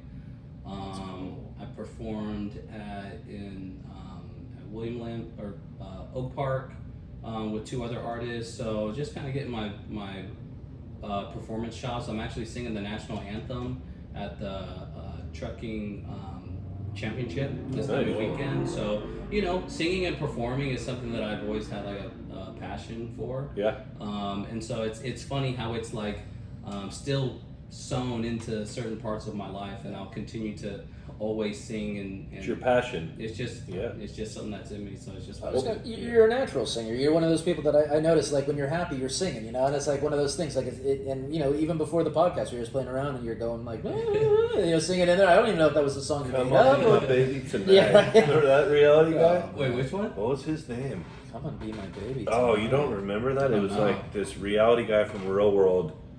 God, it was probably like 10 years ago, but he had this song, and it was "Come on, be my baby tonight," and he would just sing it overnight, and it went like viral. Like, if you look it up, "Come on, be my baby tonight." Okay. I don't know who it was, but it literally went viral, and he did like a video, and then it was like a spoof, and like Sounds kind of like "Love Me Sexy" from the Flint Tropics, and what was that movie? yeah. yeah. Where they just keep playing it over and over again. At some point, you're gonna be like, all right, I kind of like it now, I guess. But yeah, no, I remember that. You know that you know, it seems like whenever we're hanging out and any sort of like '90s R&B comes Oh, on, I it's was know just the gonna word. say that. it's Yeah. it's over, and I do wonder because It's over. I was trying to think like of all the like 'cause there was a lot of great groups then, you know, and there was great writing. I remember I was just looking up the other day all of Babyface's like songs that he Oh, wrote because yeah. he did that versus battle with Teddy Riley. Did you watch that by the way? The versus battles, I it was did not really watch that fun. one. That one was really interesting to me, but like, man, Babyface just man, he wrote so many great songs. Yeah. You had all these different artists like. You know, Jodeci. Jodeci Boyz II is Men. I think one of the best. After 7 was his boys like, but I'm wondering like if you could go back in time and you could be a part of any one of the boy bands, where would you want to be? Who would you want to be a part of? Right? Man, probably gotta be Boyz II Men. Boyz II Oh, Men, they're the yeah. best. Gotta be I, Boyz II I Men. saw them in concert out in Vegas, Yeah. and it was well. And I actually saw them in Sacramento at the fair, and it was me and like two other How long ago was this? God, like 8 years ago, 10 I think years I ago. was at the fair. I was there and saw front way. row, and I'm with Wow. the Sheltons. Oh man. And we're Boyz just II these Men. big white dudes just rolling in there and just Yeah. front row. And there's people throwing roses. Oh, There's yeah. like that, you know, the guy in the concert center stage that is like super fan. He's like crying when they come out, and but He's yelling, "I'll make love to you." but I love '90s music. I love R&B, and when you sing, that's on my okay. I see where that's coming from, but You know what? I have a love for music, and I have an appreciation for what music does to people. Whatever you put around, whatever you listen to, whatever is around you is what is inside of you. And so I have a passion for positive music that is uplifting, and also there's an entertainment value to it, but that's why I don't listen to violent music. I don't listen to music that's derogatory, or kind of Oh, I do all day long. And so R&B, the more derogatory, the better. That's all I want to hear. I don't want to hear words that I can't that I could say to kids. No, I'm just kidding. And it's funny because my buddy Ralph was saying the same thing. He's like, you don't see a lot of good songs that I can share with my kids. You know what I mean? Like, especially like songs from back in the day. The one that he was like, I think "Regulate" is like the only song that like I can play for him. I think it's his like, I don't know, ass or something maybe, but that's it. Like, it does not get dirty, and I'm like, God, you're right. Like, I don't think about that because to me, whatever, a swear word here or there, I don't think about it, but that takes care of a lot of stuff. When you're in a car, and I'm in this stage of life where I have my 67-year-old father, my 29-year-old mother, so I always tell her. He's really job, Mr. Shanklin. I'm like, wait a minute, I don't know how this adds up. Right? She looks 29. Yeah. And then I have my sister and brother who's 19 and 20, and it's like, what can I play as we're driving to LA? You know? Jodeci. All day. But you hear some of I love 90s rap, right? That was we were in the Bay Area, we grew up 11-5, Too Short, Richie Rich, Easy E, all that, but E40. I listen to some of it, and I'm like, oh my, and I'm it's memorized, right? Because I was like 14, 15, listening to that, and it's so bad. Yeah. Like the Easy E stuff, like I knocked her out, knocked her dad out, like I'm just like, wow, this is really bad. Yeah. I started singing, it was like 18 or 19. My friend Keontae was DJing this group called Bonafide, and their person that they emulated or they wanted to was Easy E. Yeah. And they I sang in audition, and they wanted to add me to their group, but like you're saying, it was like they loved Easy E, and there was some of the just the idolization of it, and I just was this isn't connecting. Yeah. Talk about getting canceled. I mean, if he's still alive, he might be getting canceled. Yeah. Easy E? Yeah. Oh, I mean, some of his stuff was like, I'm gonna knock her out, I'm gonna kill her, all that. Yeah, he's got some. That's a no. There's some pretty crazy stuff, you can't. Pretty deep. Yeah. Damn, you're right, huh? Yeah. I mean, all of NWA, if you really think about it, almost all. Knocked his old ass out, but yeah, it's pretty crazy. And then with your voice, we have a guy I grew up with, Mattio. Guy named Ghazi, I was telling you about earlier. He's the CEO of Empire Records, and I went to grade school with him, went to St. Greg's together. I think he went to Hillsdale as well, and he's the man. He is crushing it, and it's all who you know, right? So I'm like, man, I heard you sing. Remember that night we had Jason Weeks came out. Yeah, shout out Jason Weeks. And he was playing, and you guys did a little duet together. I'm like, man, it's really good. Yeah. But it takes that. It takes that. Like, hey, Ghazi, check out. Ghazi's the man. Literally the head honcho, CEO of Empire Records, and he's revolutionized the area. He was the one that I believe used to go and writes to music people online. Like when artists would get online, there was some kind of deal that he revolutionized. I have to look more into it, but he was he was in tech, and he was always into music and kind of merged those together, and he was the first one to figure out how to get the streaming more. I think he takes less than each artist gets for streaming, and he was the pioneer with that. Oh, I gotta talk to this guy. But he's he's got millions of followers. He's in Africa. He's in all over the world, and still responds to my text messages. He never forgets where he's from. But it's all who you know. We want to get Ghazi on the show, and then it's that one text message hey, my buddy Nate, you know, here's there's so many Yeah. things that have gone right for me that it's just people that you know. yeah. Yeah. Well, you got to have the talent too. Yeah. You know, like I'm not a talent agency. I'm not, but I know it sounds good. Tim's pretty Yeah. versed in music, and Yeah. when you sing, it's good. You know, I don't know how that all works, but you have the personality. You and I always think when that, and I'll be real with you, right? That I miss you. We already talked about it, right? Yeah. I was like, it was okay, but I know you're way better than that. You know what I mean? Interesting thing is like Because we talked about it, right? You know, you're Oh, like, yeah, absolutely. Right. and your boys are gonna tell you. I'm like, it was good, but I'm like, man, if you got with someone like, I don't want to like, you know, whoever produced it or whatever, probably helped you out, whatever. But like, imagine Ghazi gets a hold of you, or like, because you have the talent. I for sure You have know. developed as And an that was artist. years ago. And Yeah. that was like 3 years ago now. Yeah. And it's funny how it's like anything else. Like they say, if you want to do something, you have to be prepared for people to look at you at your most least experienced. Yeah. Just being bad at something, right? Yeah. And that's so true with anything in life. Yeah. And so, you know, the process of releasing music, writing a song, recording it, Yeah. you know, getting an engineer, getting a producer. I really feel like now I'm at a place where it's like I know how to get a certain sound. Yeah. I know how to make a song. I know what people Well, it's a want. learning process. And you know Yeah. what? You I think after a certain amount of time, you take yourself out of it, Mhm. and you're like, okay, now it's really about what people want to hear. Yeah. So what do I want to bring in, and what sounds good? Yeah. Just what fucking sounds good. That's Yeah. really all that matters. Well, people can sense your positivity too. Yeah. You know, you got that energy, you got that stage presence. Like, we're out here in front of like 20 people, and you got it. Whatever that it is, you know, people talk about the it factor. Yeah. You got that. I think it's. You know? I think my ex would call it narcissism. You Always that. I call it have a little- confidence. Yeah, we're Got a a little bit of narcissist. it. Tomato, tomato. Yeah, we're always a narcissist and they're psycho. That's just kind of how it works out. Exactly. Yeah, no, I was going to say the same thing. You have a comfort. I think you have a comfort while you're singing for other people. I think it's one of those things. Some people are comfortable singing, but not necessarily live in front of other people. And like I say, I see that. I run that so much. Yeah. You know, people are like, oh yeah, she sings or he sings, and they're like, oh, I don't want to sing, I want to sing. Yeah. And I You're hate, like- I hate putting people on the spot. Right. Yeah. It's, Nate, sing for us.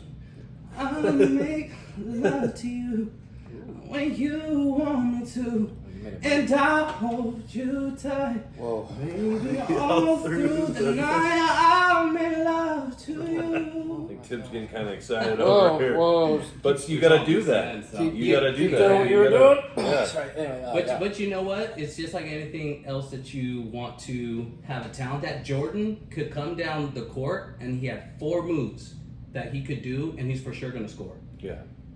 There's 2 or 3 songs. If someone asks me to sing, I have it ready Yeah. because You say never know. that you're a singer. You never know. Yeah. Yeah. So- Yep. You know, and that's one of those things too. It's like when someone says they're a thing, and then you ask them to prove it, and immediately they backpedal.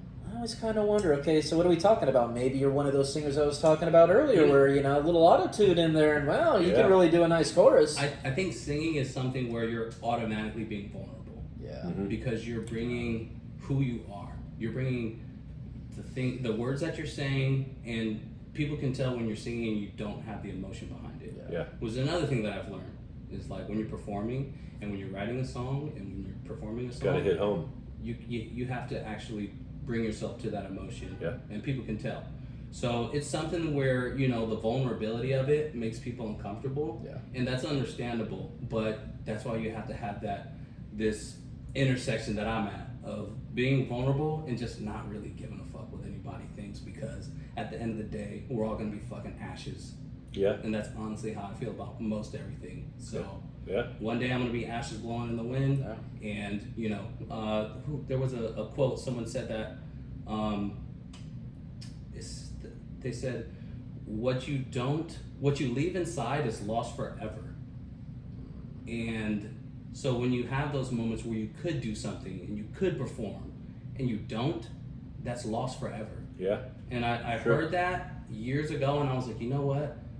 I'm gonna start grabbing mics and singing whenever they're around. Well, the same goes for opportunity. So, like in business, I've started, I don't know, a handful of businesses. Gosh, too many now. I'm trying to think. Probably over like 15, 16 businesses. And I always tell everyone, like, I have this one guy who's trying to sell me on bug spray, and I'm like, I was like, why don't you sell your own bug spray? And we get into this big talk, and the one thing I always tell entrepreneurs that are coming up is no one executes. Everyone has an idea. You go to a barbecue, let's start a bar, let's start goats, yoga, like whatever. There's always something, but like you said, there's opportunity seeing opportunity to actually do it. There's very, very rare. Yes. That's the only thing that I've been really good at is that I have an idea, like we talked about our idea earlier, which is going to be hilarious, It's gonna be awesome. but I'm going to do it, and that's the thing with me. I'm going to fail. I failed. I put a 2-carat diamond in a hat. What? Oh yeah, I remember that hat. Yeah. The baller hat. Yeah. Diamond hat. I mean, that's a fucking. It is, but then there's all these But logistics. Hey, the but, execution- yeah. I'm gonna have a baller hat one Yeah. day. See, Yeah. hey, I'm sorry. and I was gonna say, I think like I told them, like when they started having those big hats again, I'm like, that's the kind of hat that can go in, because that's the thing, like you say, the execution. How do you have a diamond in a hat where someone could just rip that diamond right out? You know what I mean? You have to have it Yeah. set. You could rip your watch off. Yeah, Right, but that's what I'm saying. Or Like a that's necklace, that's a simple or, thing. You wouldn't notice until you're like, oh shit, that's gone. You know what I mean? Whereas, I don't know. But the moral is you got to execute. Yeah. Mhm. Like him and I, Tim's good at a lot of things. Executing, that's not his thing. Not so And we much. all have this podcast. That's why we're here. But you guys are a great To team. execute it. And someone has to play one part. Some Yeah. person has to play And another Tim part, is so. very good at research. He's like, keep it Let's going. go. Keep it going. Let's hear it. But he is very smart. He's very educated. He's detailed. He knows stuff about that people shouldn't know, and he knows. Tim but is a natural conversationalist. Yeah, it's great. Since the day that I've met Tim, it's like I have yet to have a dull moment. yeah, Nice. I have yet to have a dull that's the one thing I'll always forever know about Tim Brown. Is, I you know. appreciate that. No, I do try. Like, it's one thing I do enjoy entertaining people. So for you, it's the singing. For me, it's I do like making people laugh. Exactly. And for me, I like making them laugh because I want them to laugh. Not like because there's the thing about getting laughed at and getting laughed with kind of thing. Like, but I always knew early on. Like my grandfather was a goofball, man. This guy showed up to my 7th birthday party. My grandmother was dressed in a tutu ballerina costume. all makes sense now. And my grandfather was dressed in the same costume. Like his was green. He was ahead of the game. And he Yeah. was just like doing all this stuff. We had oh my god, this is one of my favorites. We had a baby shower for my cousin Donna, and she's from out of town, and so we were having a lot of family come in from out of town that was visiting, and so my grandfather was able to get his hands on a French maid's outfit, and so he has like this. Whoa. Yeah, so he has like this maid, like not Sexy. yeah, right. So not a Don't wanna sexy know maid's anymore. outfit, Yeah. like more of a Bridgerton-esque like maid's outfit, like so it's Okay. like that. So he would open the door and Sounds pretty say, sexy to right? me. Oh, you might have known him, but yeah, and so he would open the door, and everyone who'd come in like, oh my gosh, are you kidding me? And so he would call himself Wilhelmina, not William, But I loved how he would make people laugh, and that was one of those things that I was always trying to make him laugh. And I'm like, if I can make him laugh, I'm probably doing something all right. And it's one of those things, and That's a power. That's a power that a It lot can of comedians be. The gift of gab is yeah, very and, powerful. Joe Rogan talks about he's walking through Vegas, and he has a show going on. And he sees people gambling, people drinking. And he's like, all these vices. Yeah. And it's like if you guys only knew what it felt like to be on stage and make people laugh. That's the drug that I'm after. Yeah. And you get money for it. There's nothing better than that, having a passion and getting paid for it. Exactly. That's I think everyone's goal. And back to what I was saying is, so Tim's got this gift, right? He has this research, this gift of gab. He's got it all, but without any execution, it doesn't happen. There's so many people that I see in my life that have everything you need, but they don't execute. And I feel when anyone asks me about business, I'm like, you got to do it. You have to execute. We're gonna screw like this podcast. Yeah. Like we had one camera set up. I hit record and didn't record. yeah. There's all kind. I had my buddy Cameron call in, Shout out Cameron Nas Okay, again. Nas. Oh yeah. But Fresh it's foot, it's learning. But we Let have them say that. we Yeah. have to. You gotta do it. You gotta execute. You got to. That's the only way things happen. I love when I get to analyze something and get better words and more words for it. Yeah. So execution. What do you think that entails, Brennan? Like, what is it? Is it just like the ability to be like, okay, well, fuck, what's step one? And then step two, like what goes with the execution? Or is it just an energy that you bring to it? So I do the whole thing. So I don't just do, I'm just gonna buy a mic. I only have one speed, right? So I'm calculated as far as financially. I don't want to go overboard. Mm-hmm. Shout out to my voice cracking right now. I know Tim knows that. Yeah, buddy. Brennan just went through puberty. I've been You're cracking waiting my for it. voice You're waiting for it. since forever, and I've learned to like it. But it entails for me, it's the whole bit. It's the whole thing. Like I'm gonna go, like we're gonna get Brady on here. Like I'm gonna manifest it. We're gonna get shout Matteo, another That's San Mateo guy. Grew up with That's him. what's Our up. parents are best friends. He's gonna be on the show. I'm manifesting it, Mm-hmm. and I think big picture. And then it's like the equipment wise, all right. So this is this example for No, this doing is this what I want, podcast. Yeah. It's all right. We're gonna get everything, and then how I do it is I simplify it. I call my buddy Anthony Garcia. Shout out Anthony. Man, dog. Not from San Mateo, so we don't get any Matteo. He's got some issues. Yeah, he's a Dodger fan. You Yeah, guys but He's not the best person, but he's good at certain yes. things. But he's got a podcast, right? And I know how There he's it done is. things. There So I it is. literally call him. First thing I do, but okay, what do I need? Explain it to me as a 12-year-old. Mm-hmm. And so he's like, you want this, this, and this? And I got everything, right? So that day, Tim like, let's do it. Yeah. I order it that day on Amazon. It's here the next day. I call him again. I'm like, Anthony, 12-year-old here. How does all this work? I'm not a technical guy. Like, I don't know if like I'm sitting here as Tim not talking close enough to the mic when he goes like this. Am Is I that doing good? this right? Yeah, and And so I call him and I'm like, explain everything as if I were a 12-year-old. Because I am a 12-year-old when it comes to all this stuff. yeah. And I love that we walk through it because I think we've got it. Mm-hmm. And this is what I've done in my life as well. Yeah. If I want to do something, I find someone that's doing it. Yeah. And that is the key. Someone's doing it good. Find someone Yeah. that's doing it good. Yeah. And He's all tap in. loud and, he's all animated and he's got it. And I know the type of guy Anthony is. He doesn't do anything half-assed. But he's not, I wouldn't say he's not done with his money. I see him blow a lot of money at blackjack. Damn. But I mean, as far as like equipment, I know he's a hustler. He grew up, I would say kind of on the poorish side, and now he's crushing it, Oh, and yeah. so, yeah, it's important, like it's like the saying is don't work harder, work smarter. It's like if someone's done it, I'm calling them up. They're the Yeah. experts, You'd be surprised, Brandon. There are a lot of people that won't make that step.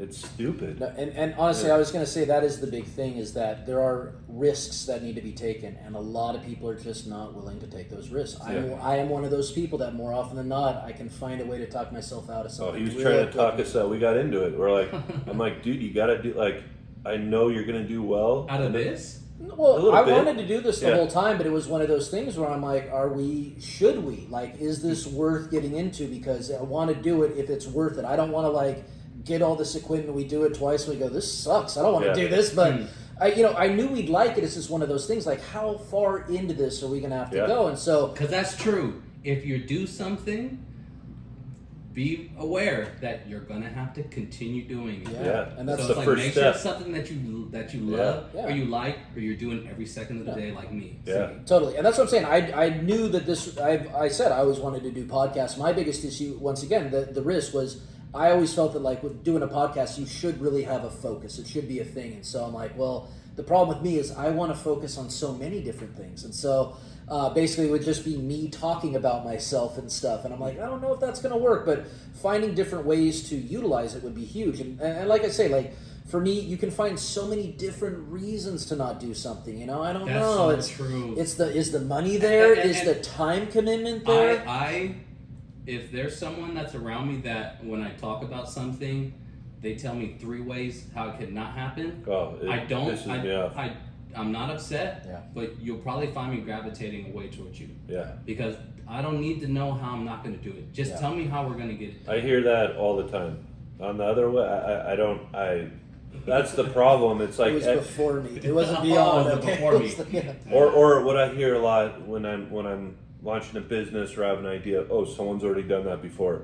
I'm like, dude, the pet rock made like $100 million a rock. Well, not, you know, not or, even that, but literally, people do that all the time. Someone does a thing, I'm going to do it better, and Yeah. that becomes the thing that people remember. Like, it happens all the time. Where why are you going to do Facebook? MySpace already exists. Why are you going to do? Why are you Worked going to do alright for Instagram? Facebook. Yeah, Right? right. What are Yeah, you, why are you yeah. going to do Instagram, Facebook? You know, like and that whole thing. And you know, if you do something somewhat better, like I remember there was an issue with like Candy Crush where they basically stole that game from someone else. Like it was the same exact game. But people kept buying their game, so now people know that that's the Candy Crush game, and they took it over. They did it in a certain way where people enjoyed that one more, and that's what I'm saying. Why worry about if someone else is doing it? Do it better. Yeah. Go ahead. I think it's just it may be just like a blockage or an insecurity, but you know, I just wanted to because you are such a do it Yeah. person, and Which I gets always, me in trouble. But you know what? The greatest people that are like that, you know, they break things. You know, they Yeah. make mistakes, and that's who You you put have to a be. 2-carat diamond in a hat, like you know Hey man, that story has not been the book has not been closed not on that done story yet. yet. I you know? still think it, but it's just there's hats. There's a lot of different things, but we're around.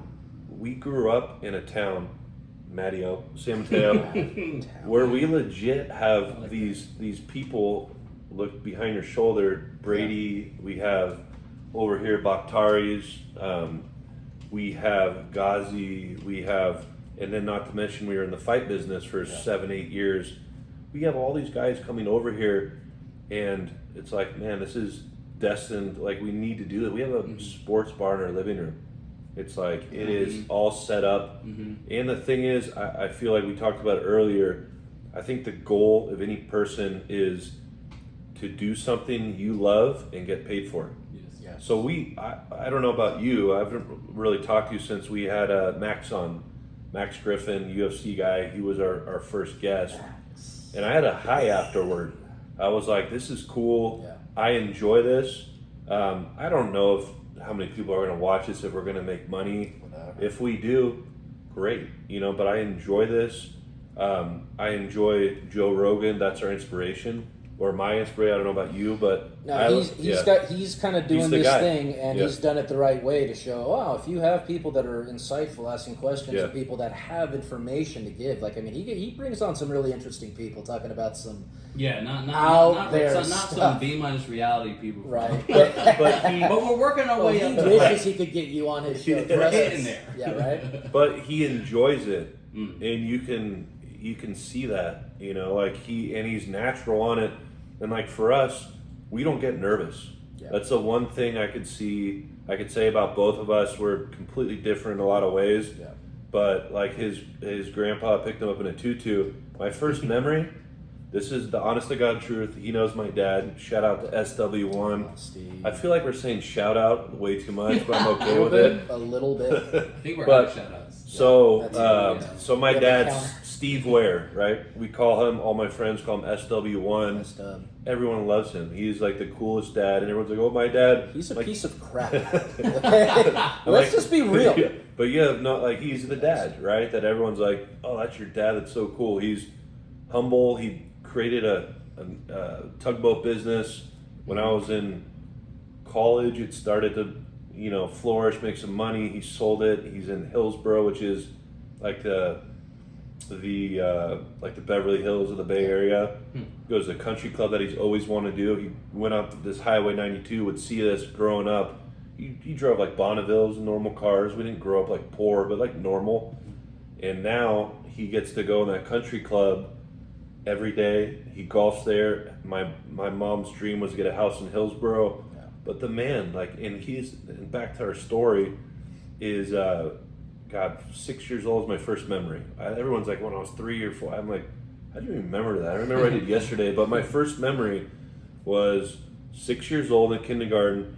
You'd come down these stairs, right? And my dad picked me up with a gorilla mask on, like, and just go like, "What's up?" And I'm like, "Wow, okay, there's my dad," you know. And so he's embarrassed me my whole life, in a funny way, right? Like we'd drop off my sister in high school, and we'd honk the horn, and we'd be like, "Bye, Jessica," you know.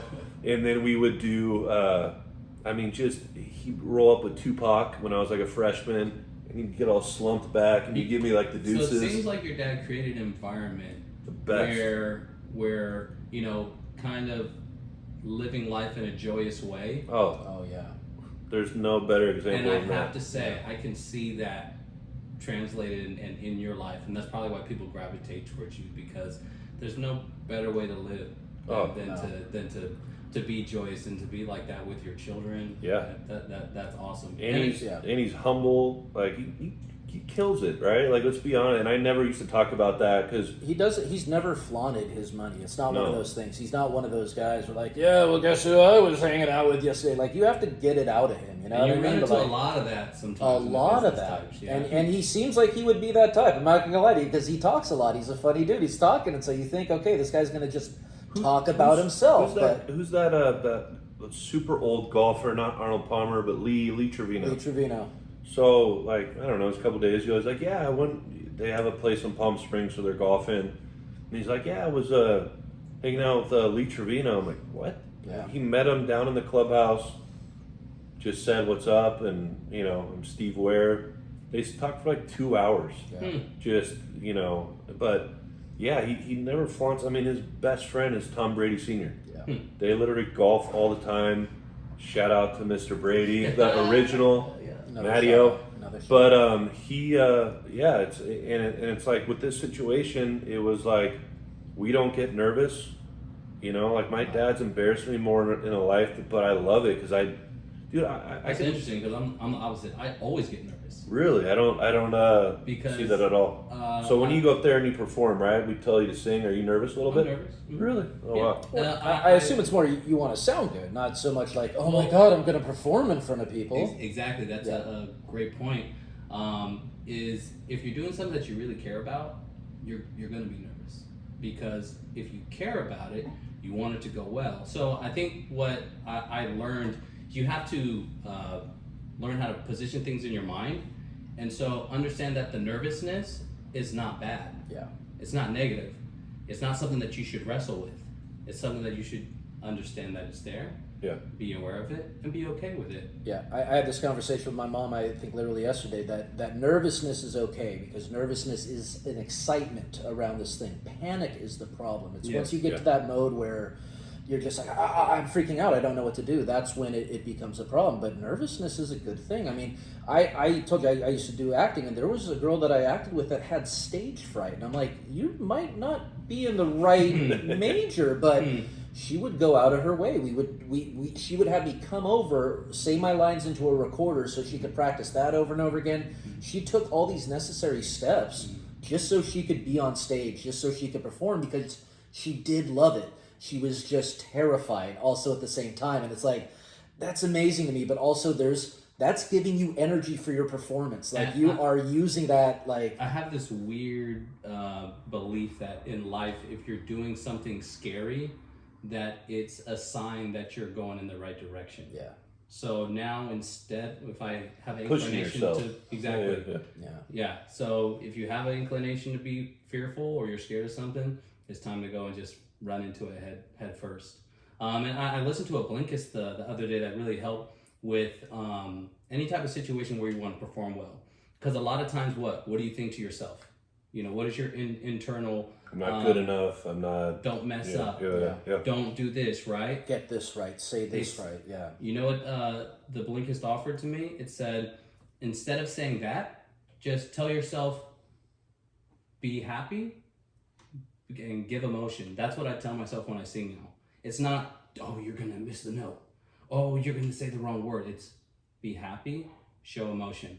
So if you connect to two things that will help whatever you're doing, you'll have a better outcome. It's funny you bring up another thing that I thought of, and this is something they told me early on. Because for me, I was very much about the lines. I need to get all these lines down. I need to memorize them, and then I'll worry about putting what I'm going to put into it later. And someone said to me, like the lines are important, but you could screw up the lines, and most of the audience isn't gonna know. And I'm like, so true, are especially you with singing. sure? And they're like, yeah, no, serious. And here's the thing, like we did plays, like we did Shakespeare stuff. We've done things that have been done a million times, but guess what? You're always gonna do it a little bit different. You're gonna take certain parts out. So someone who knows the play back and forth might I got not. a great story when he's done about him acting. Oh yeah, I'm sure I know which one it is. Probably from The Rover, which was, that was a train wreck. You talk about how like disorganization on the reality set. There was disorganization at my college because, there were two dudes that were basically heading the department, and one of them kind of had to go on sabbatical for a year or something, and so one dude had to do everything, and it was a lot to take on.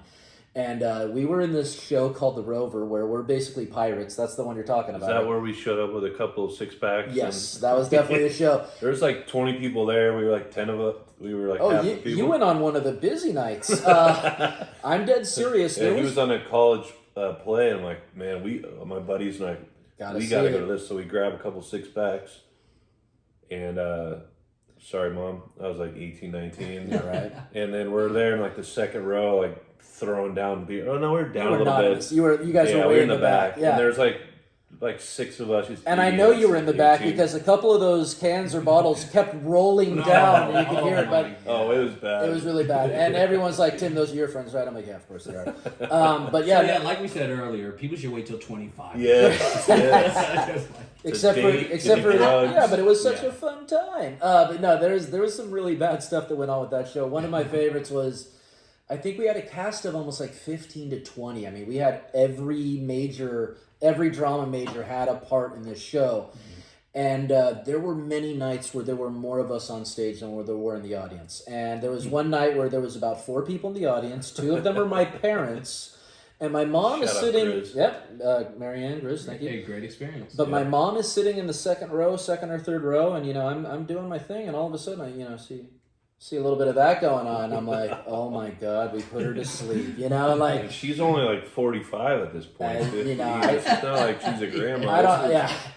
And so it was one of those things, and like I don't blame her. There was a lot of stuff going on. It was not the most exciting show. We fell asleep or had too much to drink. It was a long show. It was called The Rover. Like I said, it's this old show, and at one point what happens is I basically come out and I'm like in my underwear. I get duped by like a prostitute, right? Like she's like, what? Yes. Do you have any video of this? I don't know if I have video of this one. Best. There's a few. I did do the one that I know we have video of is Dead Man Walking. That was really fun. We did Tim Robbins had written this play based on the movie Dead Man Walking, and we were the first college that got to perform it. I forget what there was a relationship there with someone with that thing was like really close with like our theater head. And they said, hey, we'd like to try it at your college first. And so that was really cool. That was, we were like on TV, like they were giving us interviews and stuff. It was really cool. But a lot of these other ones, I don't know. I'm sure there's someone who's got a camcorder video of it somewhere, but The Rover. I didn't realize you had this acting past. It was one of those things where I was in college, and it was funny. We played football together, Brandon and I, and I wasn't very good. It was one of those things like he has these little sausage fingers, and he used to be like a defensive end, and he'd go like this, and he would try so hard. Well, yeah, because I was 5'9" and 150 pounds, and I'm going up against guys that are 220, 6'4", and I'm getting trucked and thrown around, but I never gave up. But you're out there. And I love playing, and that was a really, really good time. I don't quite remember where I was going with that football story, but we played football together, and it was one of those things where football really was sort of my thing, where even in the off season, I'm training for football, I'm lifting weights, I'm doing whatever.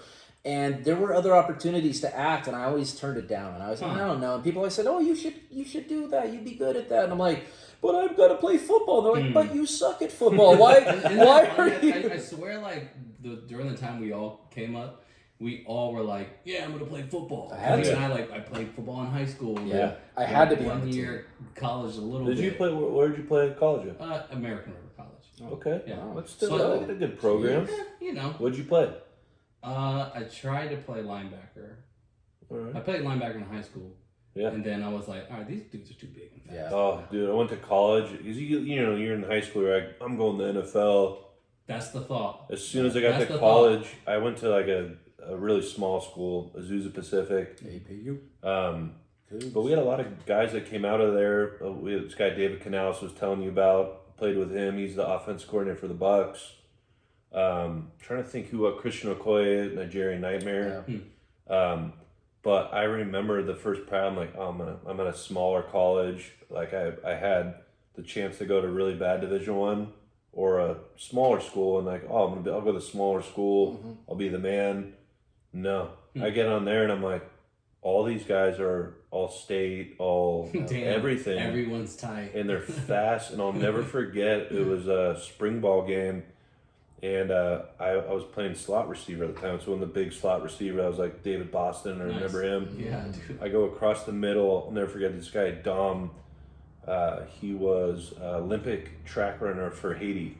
6'3", 210, and obviously fast. Olympic hurdler. He hit me so hard. I don't even know what happened. Like I woke up and my ear, I got ear holes. You know what ear hole is when you get ear holes. My pad came out and he's like, here you go. Damn. And I'm like, okay, I'm never going to the NFL. Yeah. I'm never, it's such a big difference. Exactly. It's a huge difference. And we have a guy coming on, Eric Bakhtari. David's his younger brother is the all-pro left tackle, but Eric played, gosh, I mean, how many, 8 or 9 years on practice squads.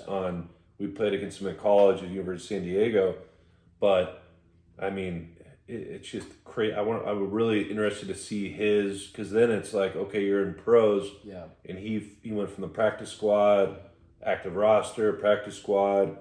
And I'm really interested to see like what the difference was. He played at a smaller college too, like how that was going to the NFL. Because from high school to college, it is crazy. And I went to a small college, and you went to a JC. It's like that jump, and then I don't even know what the NFL would even be like. And I always was like, I couldn't sleep for like 5 years after college because I'm like that competitive. Like I had dreams about going to the NFL. Do you think that nowadays there's the same like vigor behind football and like kids like because like you're saying, that's what me and all my friends did. We all played football and we all were going to the league. Not the league, but you literally kind of thinking. We all thought we were going to go to a college. We were going to play college ball somewhere. Even like me, even terrible. I'm like, I'll go to CSM. I'll play there. Yeah, right? But you have to have that. You have to have that mentality of what are you doing? Yeah, you do have to. But like I'm sure I've talked to Eric Bakhtari a little bit about it, and I wonder like he's probably I know he's like, man, I wish I would have started and all pro and Super Bowl. And I'm like, you know what I would do to like literally put on an NFL jersey and go do warm-ups. sit on the sideline. No, just on the and look up and see my parents in an NFL game. I would do anything. I had dreams about that for 8 or 9 years. I grew up with Brady. I watched all the Super Bowls. I'm like, I could do it. Tommy could do it. I could do it. And it never happened. Like you said, with sometimes it's not about whether you could do it or not. It's like your progression and luck and opportunities that present itself. I mean, hell, and I was super slow. That didn't help. Super slow. You're a great athlete, but super slow. Well, yeah, compared to but I'm saying like in high school you're fast. Then all of a sudden you go to that next level. You're like, wasn't even that fast right? But that's what I'm school. saying. But still, comparatively to like the guys that you were playing against, some of them are pretty slow. But imagine putting on like Bakhtari. I got his cleat back here. He's like, "Where's all my stuff?" And I stole a cleat from his parents' house and put it in a little nice little case here. But like, imagine that. That would be. I mean, I'm gonna ask him, but I think then you think, okay, I suited up, but was I all pro? Did I win a Super Bowl? The grass is always greener. Yeah. You just got to be thankful for the experiences that come your way. Yeah. You know what I mean? I can't wait to ask them, like, imagine that. Just putting on a Tennessee Titans uniform. You know, his parents are there, and you look up. Like, that for me, I literally, after college, I couldn't even... I had like nightmares That's that I didn't succeed, Yeah. that I didn't make it happen, that I Well, you didn't, and I know. yeah, you're terrible. Yeah. Like, why didn't you? Why didn't I like was seriously? slow, I Why? was- yeah. What the hell, Brandon? You go out and you execute, yeah. or you don't, and But- you didn't, and but you it's hard. didn't Yeah, yeah. really badly. Like you weren't even good on that team. Like, no, I remember talking to the coaches. I'm like, thank you. They're like, yeah, He's we talking know, to the coaches. we know. Yeah, we're like, thank you for letting him stay on. They're like, yeah, we know, we get it. Charity case. He's good.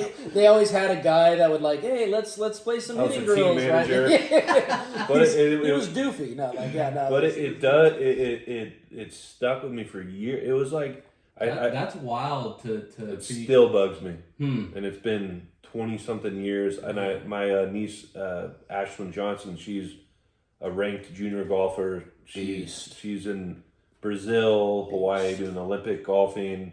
She's a beast. But I sit her down, and I'm like, this is all the mistakes I made. Like, please listen to me, because she's not gonna listen to her mom or dad. Like, no one listens to her mom and dad. She's 16. No. But when I sit her down, she thinks I'm like special or whatever. I'm like, I don't have any kids, so that's like my nieces are my kids, and my dogs, And I sit her down. I'm like, please don't make this mistake. Yeah. Please, please, please don't do this. Like even like the summers between football in college.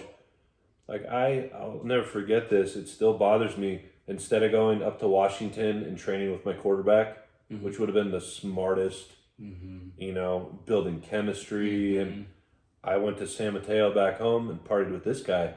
But Word up. I loved my friends, right? In that 1920, like all I want to do is hang out with my friends. Honestly, and that was some of the best Yeah. summers we ever had. It was one of those things where a lot of us kind of stayed local. We went to like these, local colleges and stuff, and so we were all kind of still together, still acting like we were still in high school, but Still going to act like college, we're high we school. did. And that's what I'm saying. But we're also still young enough to like do stuff about it. You know what I mean? Like we act like we're in high school, but it's also like, ooh, now my back hurts a little bit. But like, but yeah, it's one of those things, and like I think about it a lot too. Like it used to piss me off because I am only 5'9". I am tiny. I wish that I was as big as some of these guys that I was playing with. We had these dudes that were like 6'4", 6'5", 220 beasts that should have been all like league, and then they just didn't have that drive, and I'm over here giving it my own. Like I remember we'd have our off-season workout. Like we'd always say, hey guys, it's for everyone, come on out. We're training. 3 of us would show up, same 3 every time, and it was like, dude, are you kidding me? And like I'm giving it my all, but then when you see no results on the field, do I really want to keep doing it? But like at that point I didn't care. That was it. I'm getting in the best shape of my life for this thing, because I want to be bigger, faster, stronger. And yeah, like it's one of those things. Like you wish you could have, what that guy has. Like you say, the grass is always greener, but then there's pressure on you even more. And I'll be honest. I think if I had all that pressure on me, I would recoil. I wouldn't be as, intense for it. Like I literally am out there trying my hardest. Like you said, I was the ultimate try hard out there. I'm trying my best. Rudy. And The Rudy. I was the Rudy, Yeah.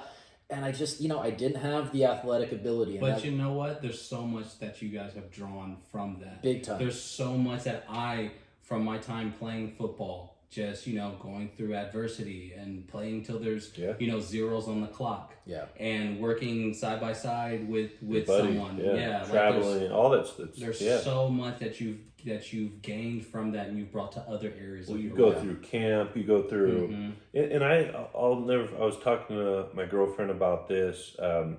We have a friend went in the Marines, right? Went through boot camp, all that, and he talks about in Army. We have a couple of military guys, and the way they talk about, and I'm not comparing military to football because obviously that's super You said cringy. it. Bit different. Yeah. But we're not going to war. Like take war off the table. Exactly. But going through boot camp, going through all that, there's a lot of similarities to that camaraderie. There's a trauma bond. Yeah, There's a it trauma sucks. bond. Camp, dude. In college, we had 3 practices a day.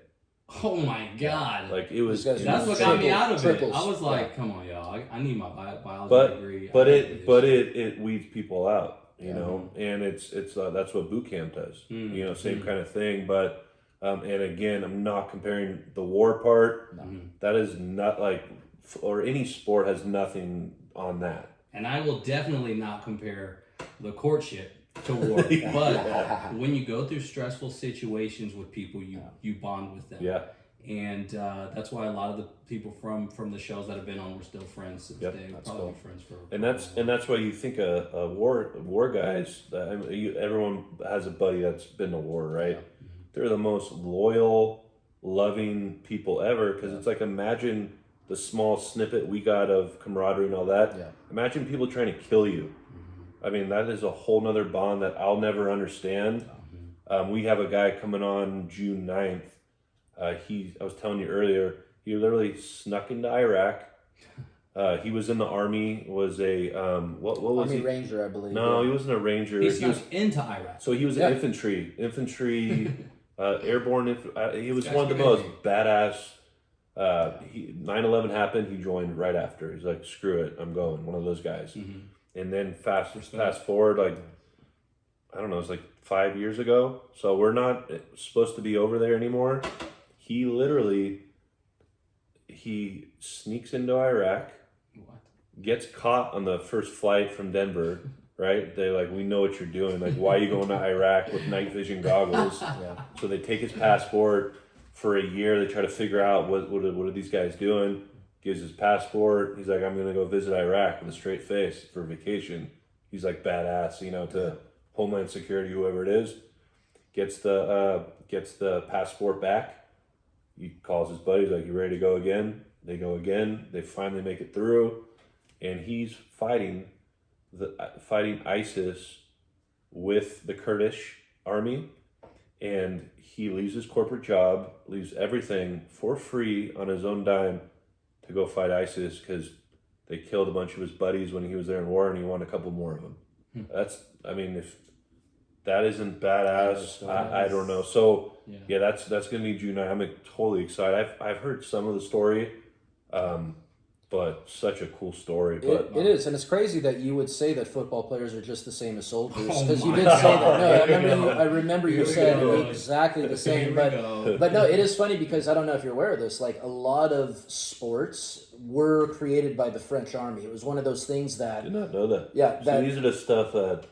It was one of those things where Capture the Flag in particular was a war game, and it was one of those things to get we're on the same team, we got to do this together, and there is something about competing as a team that is one of those things that brings people together, and like, I love the adrenaline that pumps with football. That was one of my things. Basketball I wasn't very good, but the same thing when you got a team together, like, how are we going to get past this thing? All right, pass it here. It's not just you have to figure out with your guys what to do, and like, that makes a lot of sense. And so I say that that you said football players are soldiers. I believe that's a direct quote. No, I'm kidding.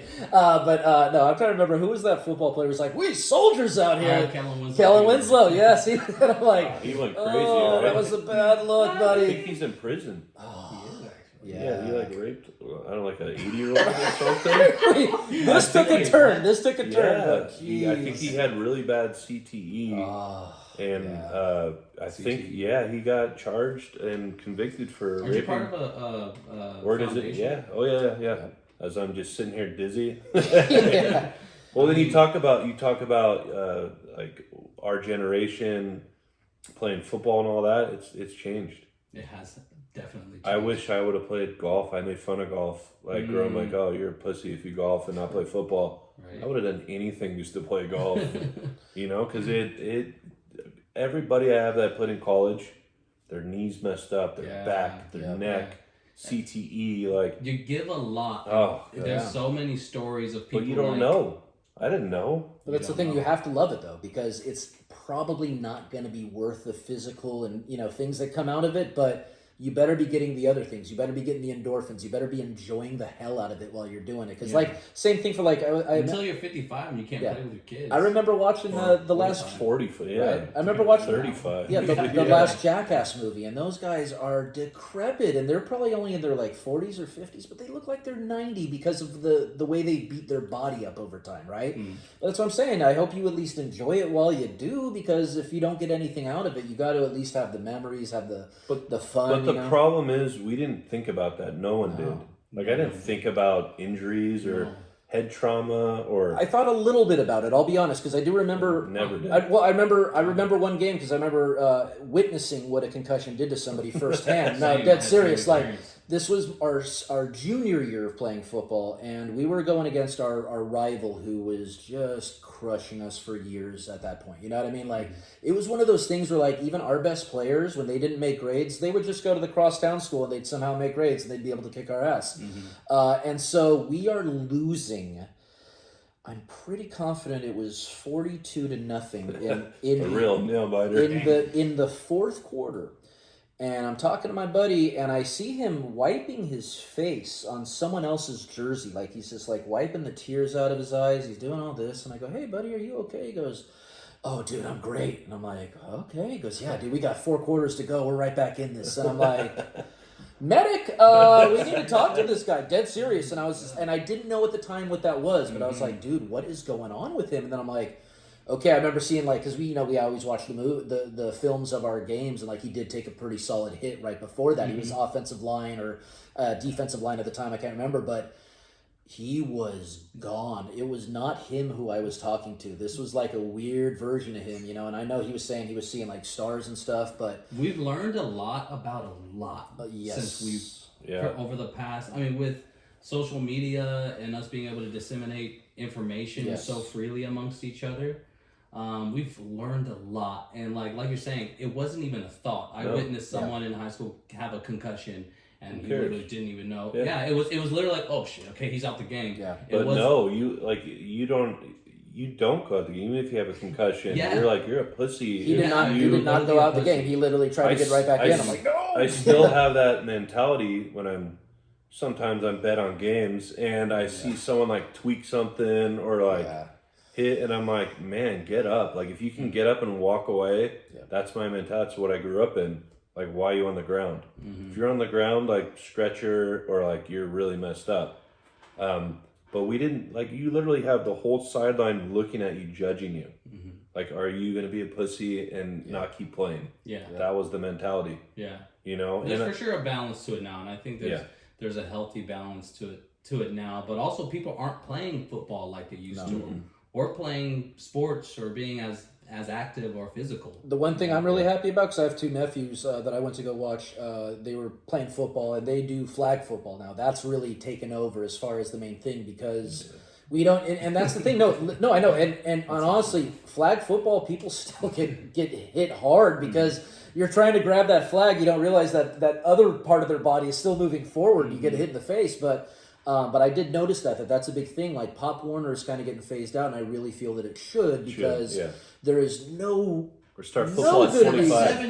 There's no good reason for a 7-year-old to be in full pads, ripping the hell out of each other, right? And I mean, even if they could only go about, I think they probably run about a 15, 340 or whatever, they can still deliver a solid hit. There's always still that one tough kid who's gonna, like, somehow knock you for a loop. And do I really need my 7-year-old brain, like, getting robbed? No. And so, like, yes, the flag football thing makes a lot of sense. I think you're going to see a lot more kids going for basketball. I do think basketball is becoming... still, It's becoming the one. And my nephew is a basketball guy, too. Baseball, he's a beast in baseball. I think baseball's a big one, too, but baseball is one of those ones where you have to have a particular skill set. And if you're not ready for a line drive, you're not going to be able to play third base. You know what I mean? If you can't tell where that pop-up's coming, you're not going to be able to play the outfield. And so, but other sports like basketball, I feel, is one where, okay, I just need to be able to run and catch and shoot. You know what I mean? And I can figure the rest of it out on the fly with my team, all that kind of stuff.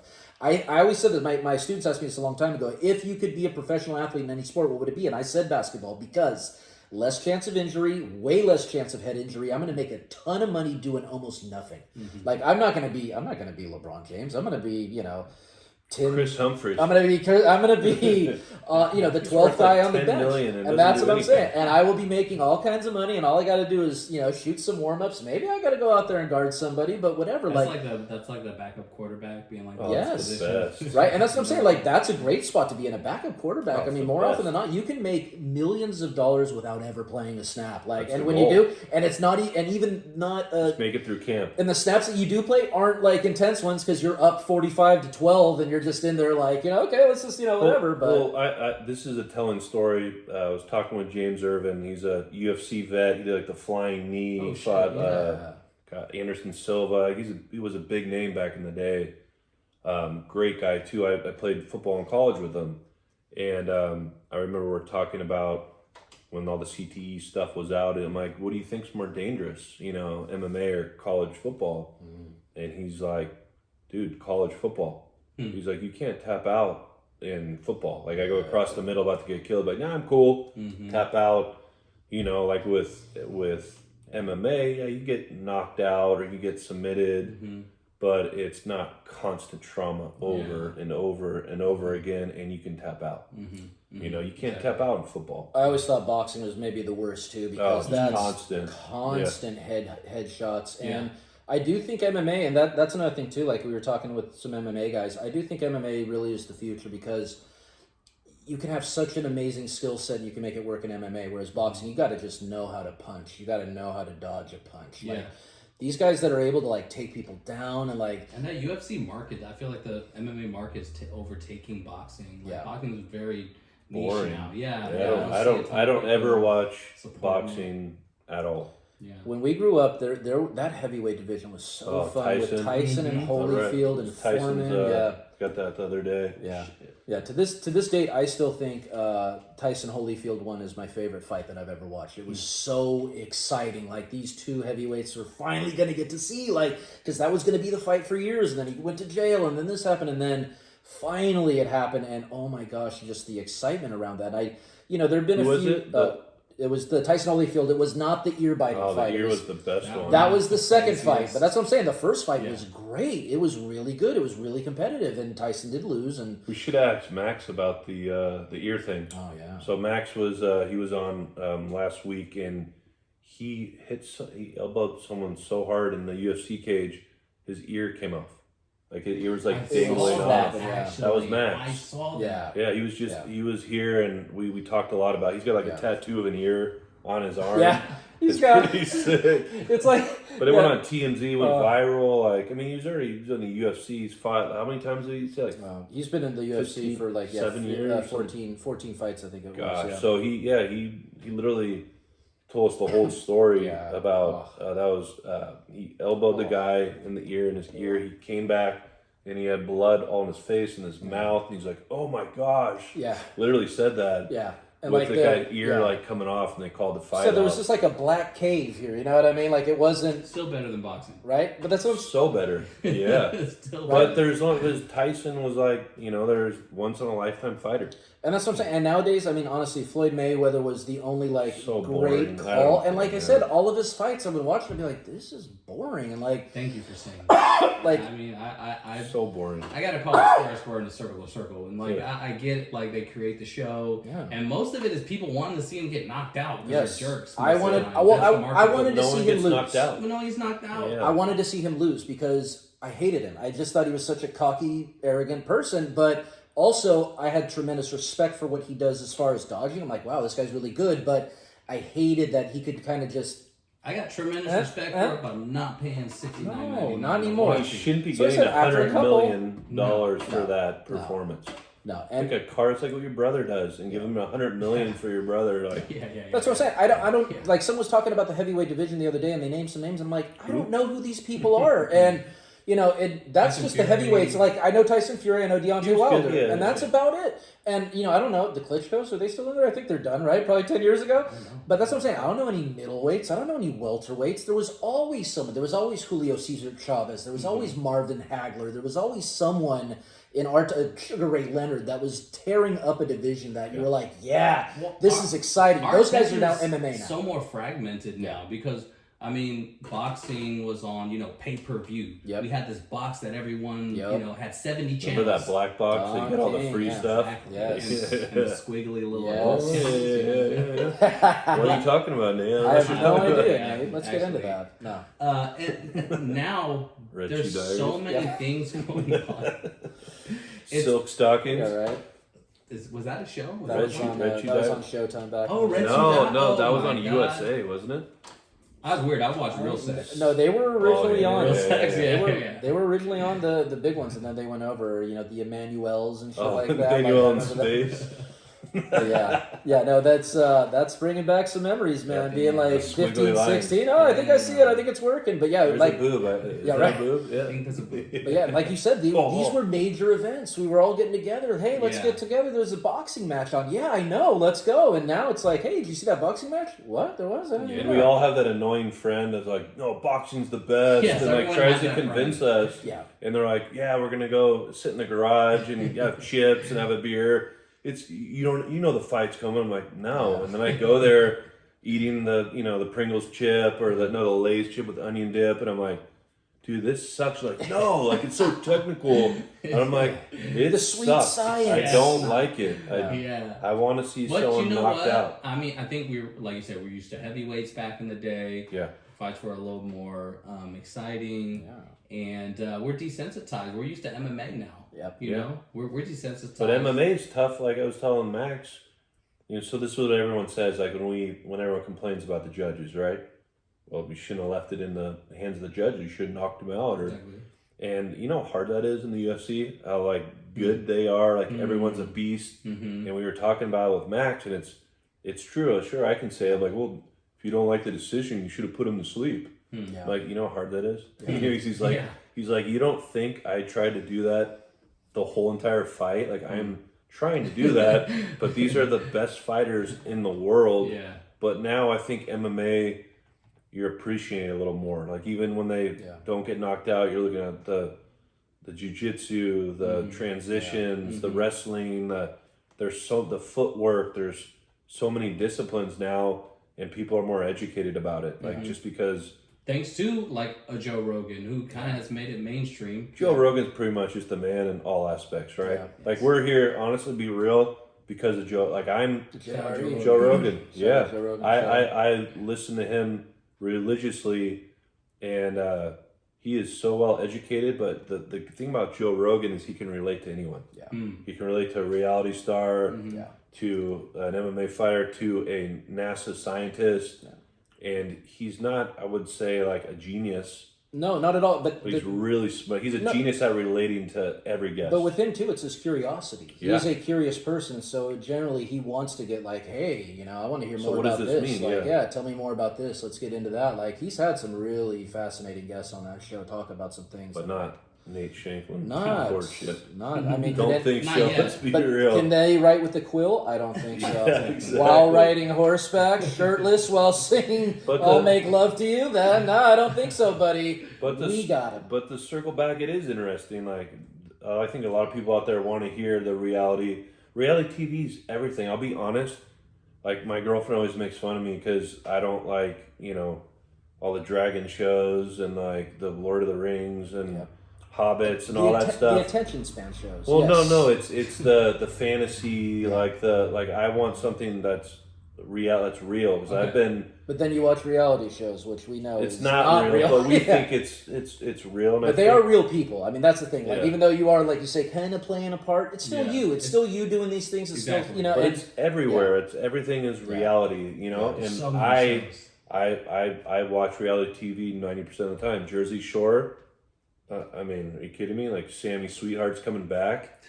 I'm like, are you freaking kidding me? She's coming back, Sammy. But like stuff like that, like the Sitch, Real World. I grew up with all that. Shout out to CT and Johnny Bananas. Let's see. But I think Shout out people to are the interested to see like what happens behind the scenes. Yes, that you're I've got a bunch locked of up questions. in, like what's really going on.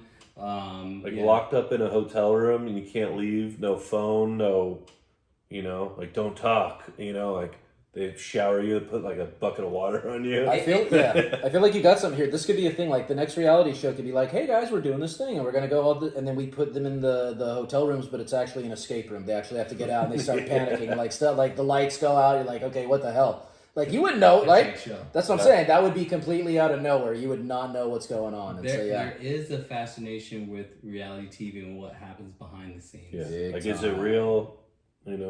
But you think as a whole it's pretty real, but they nudge you a little bit. They definitely nudge you, and there's story producers that they actually take what happened that day, and you see them in the trailer, and they're all talking about what happened and what they're looking for the next day. So it's really interesting how, to see that whole process, to live it, to be coaxed in it, like, okay, hey, no, Nate, you're gonna go now. And I'm like, they timed it so that I got there before Luis Echevarria, and I'm like, oh snap! So they wanted us to have an altercation right here. Interesting, And then there's a camera right here. Yeah. Like, oh, I see what you guys did there. Yeah. Yeah. Well, see, I do think for the most part that reality TV did start in pretty earnest. Like they really just, the first Real World, if you remember it, they didn't really have San anything Francisco, planned. right? Yeah, they had nothing planned. And Puck. Yeah, I think he was on the first one. Pedro, R.I.P. Pedro. Yeah, HIV positive. I just remember saying that I'm HIV positive, and I was like, oh man, that sucks. Poor guy. And then like I don't even think he made the whole show, to be honest. But it was one of those things where it wasn't like it is now, where they like say, hey, you're gonna have to get a job and do all these things. Like it really was just people hanging out and. They're playing guitar and doing whatever, and it was great because of the people they had on, but I'll be honest, a little bit boring. Next year, all of a sudden, it started getting a little dramatic, and I think they saw that they're like, oh, this draws people in, and, for me, the one that I remember first going like, what the hell, are we supposed to believe this is real, was probably Laguna Beach, where I just remember it being like, this looks so scripted. Like, are we sure that we're supposed to believe that these are real people? I watched every episode. Right? And I did like Laguna Beach was a show, like a fake show. But that's what I'm saying, right? Was that a reality show? I mean, those were really, that was really her name, Lauren Conrad. That was really Kristen Cavallari. They really went to that school, but what? Like, and everything was so perfectly shot. Like, it just looks so fake. And I'm just like, this is one of those things where clearly they're like, it's behind the scenes, you do this, let's do this, let's get this drama going. It's all about entertainment. Yeah. And, it's going to continue because it's a low budget way to make a show. It is. Get some people to sign up for free. Yeah. Well, not for free. In a lot of other situations, they're not getting paid as well. No. But I feel Jersey Shore is getting paid now. Big time. You see their houses, and I'm like, okay, But it's the thing. Literally, every channel decided, you know what? We're not going to do as many scripted programs where we have to pay actors, where we have to get like set designers, or we have to do all these things. Aren't the writers on strike right now? Yes, and that's what I'm saying. You could do a reality show with next to nothing. Hey, do you guys want to be on a show? I'll give you $20 a day. There's going to be people that'll do it. Yes. And you could just, there we go. It's easy to do. And you can, you said they paid you out pretty well. And I do think that's a thing now, that you can actually make some legitimate money doing this. They can, those guys that are on the Real World Road Rules Challenge, like they go to a bar and they make G's. You know what I mean? Yeah. They make thousands of dollars just to show up, just to do these things. And they don't really do anything. That's the craziest thing to me. I think the road rules, Real Rules, like the challenge, that's pretty cool. Like some of those guys are athletes, like CT. Like remember he's going against the pros. Yes. Totally, but that's what I'm saying. Like these guys don't really have anything. They weren't famous for anything else. All they're doing is competing in these things and being drama for it. It's pretty crazy. It's definitely changed, because I remember the first few where there was a lot of dudes that were out of shape. There was that big Mark dude that like could never finish the runs, and then. But like over time, it's like, I remember there was one time we were watching, like every single one of these dudes is six packed up, is ready to go. These girls are like, lean, mean fight machines. That's all they do is train for the challenge. Like it has. That's one of those things that you look at probably over the last like 10 years, the difference in just like how they were doing their things and the preparation. Like, well, it's everything. Look at the NFL. Like, I was watching the draft. This dude was like 272 pounds, ran a 4.40. Unbelievable. Those tight ends were killing it. Insane. So I think it's in everything. It's like Ashley Manise is 16. Like she's worried about her diet, we know so much now about so much. Yeah. And so it's a different day and age, like going from, like we said, concussions to diet to plyometrics. There's people jumping out the gym. I saw it today at 24. People dropping down off platforms doing plyometrics. So we know so much of how to like get more out of the human body. Yeah. Really all right, well, we're going to wrap up here. We've had a pretty good session with Nate Shanklin, I was going to say, the man, reality star. Is there anything you want to plug? What's your social media? Follow me on Instagram, the letter N, the number 8, and my last name Shanklin, Shanklin. It's so hot. Just follow me there. You can see all my music. I actually just put in an application for me and my brother to be on a show. I feel like it's a strong application. So talking about the challenge, it's a physical challenge show. Really? So let's see. I think there's probably like some more opportunities that may come my way, and And Yeah. what about your music? Is it on Spotify? It's on or Spotify and Apple. how do we find that on Spotify? Just search the letter N, the number 8, and then SHANK. Okay. You'll see all my music that's been released. Okay. All right. Well, thank you, Nate, for coming on the show. We appreciate you. Thank you, guys. We're excited to see what the future is in store for you with your business, Thank you, sir. with your new reality endeavor with your brother. That should be pretty fun. I'm manifesting it right now. Yeah, Thanks, and we're gonna get Ghazi on here, and we're gonna plug you guys together, Yeah, buddy. and that could be I good. think that'd be really cool. So, Oh, yeah, awesome. all right, two Thank you, bees in guys. the pod. We're out of here. We give them the stinger, right? The Is stinger. that it? Stinger? No, the stinger. Stinger. Two bees in a pod.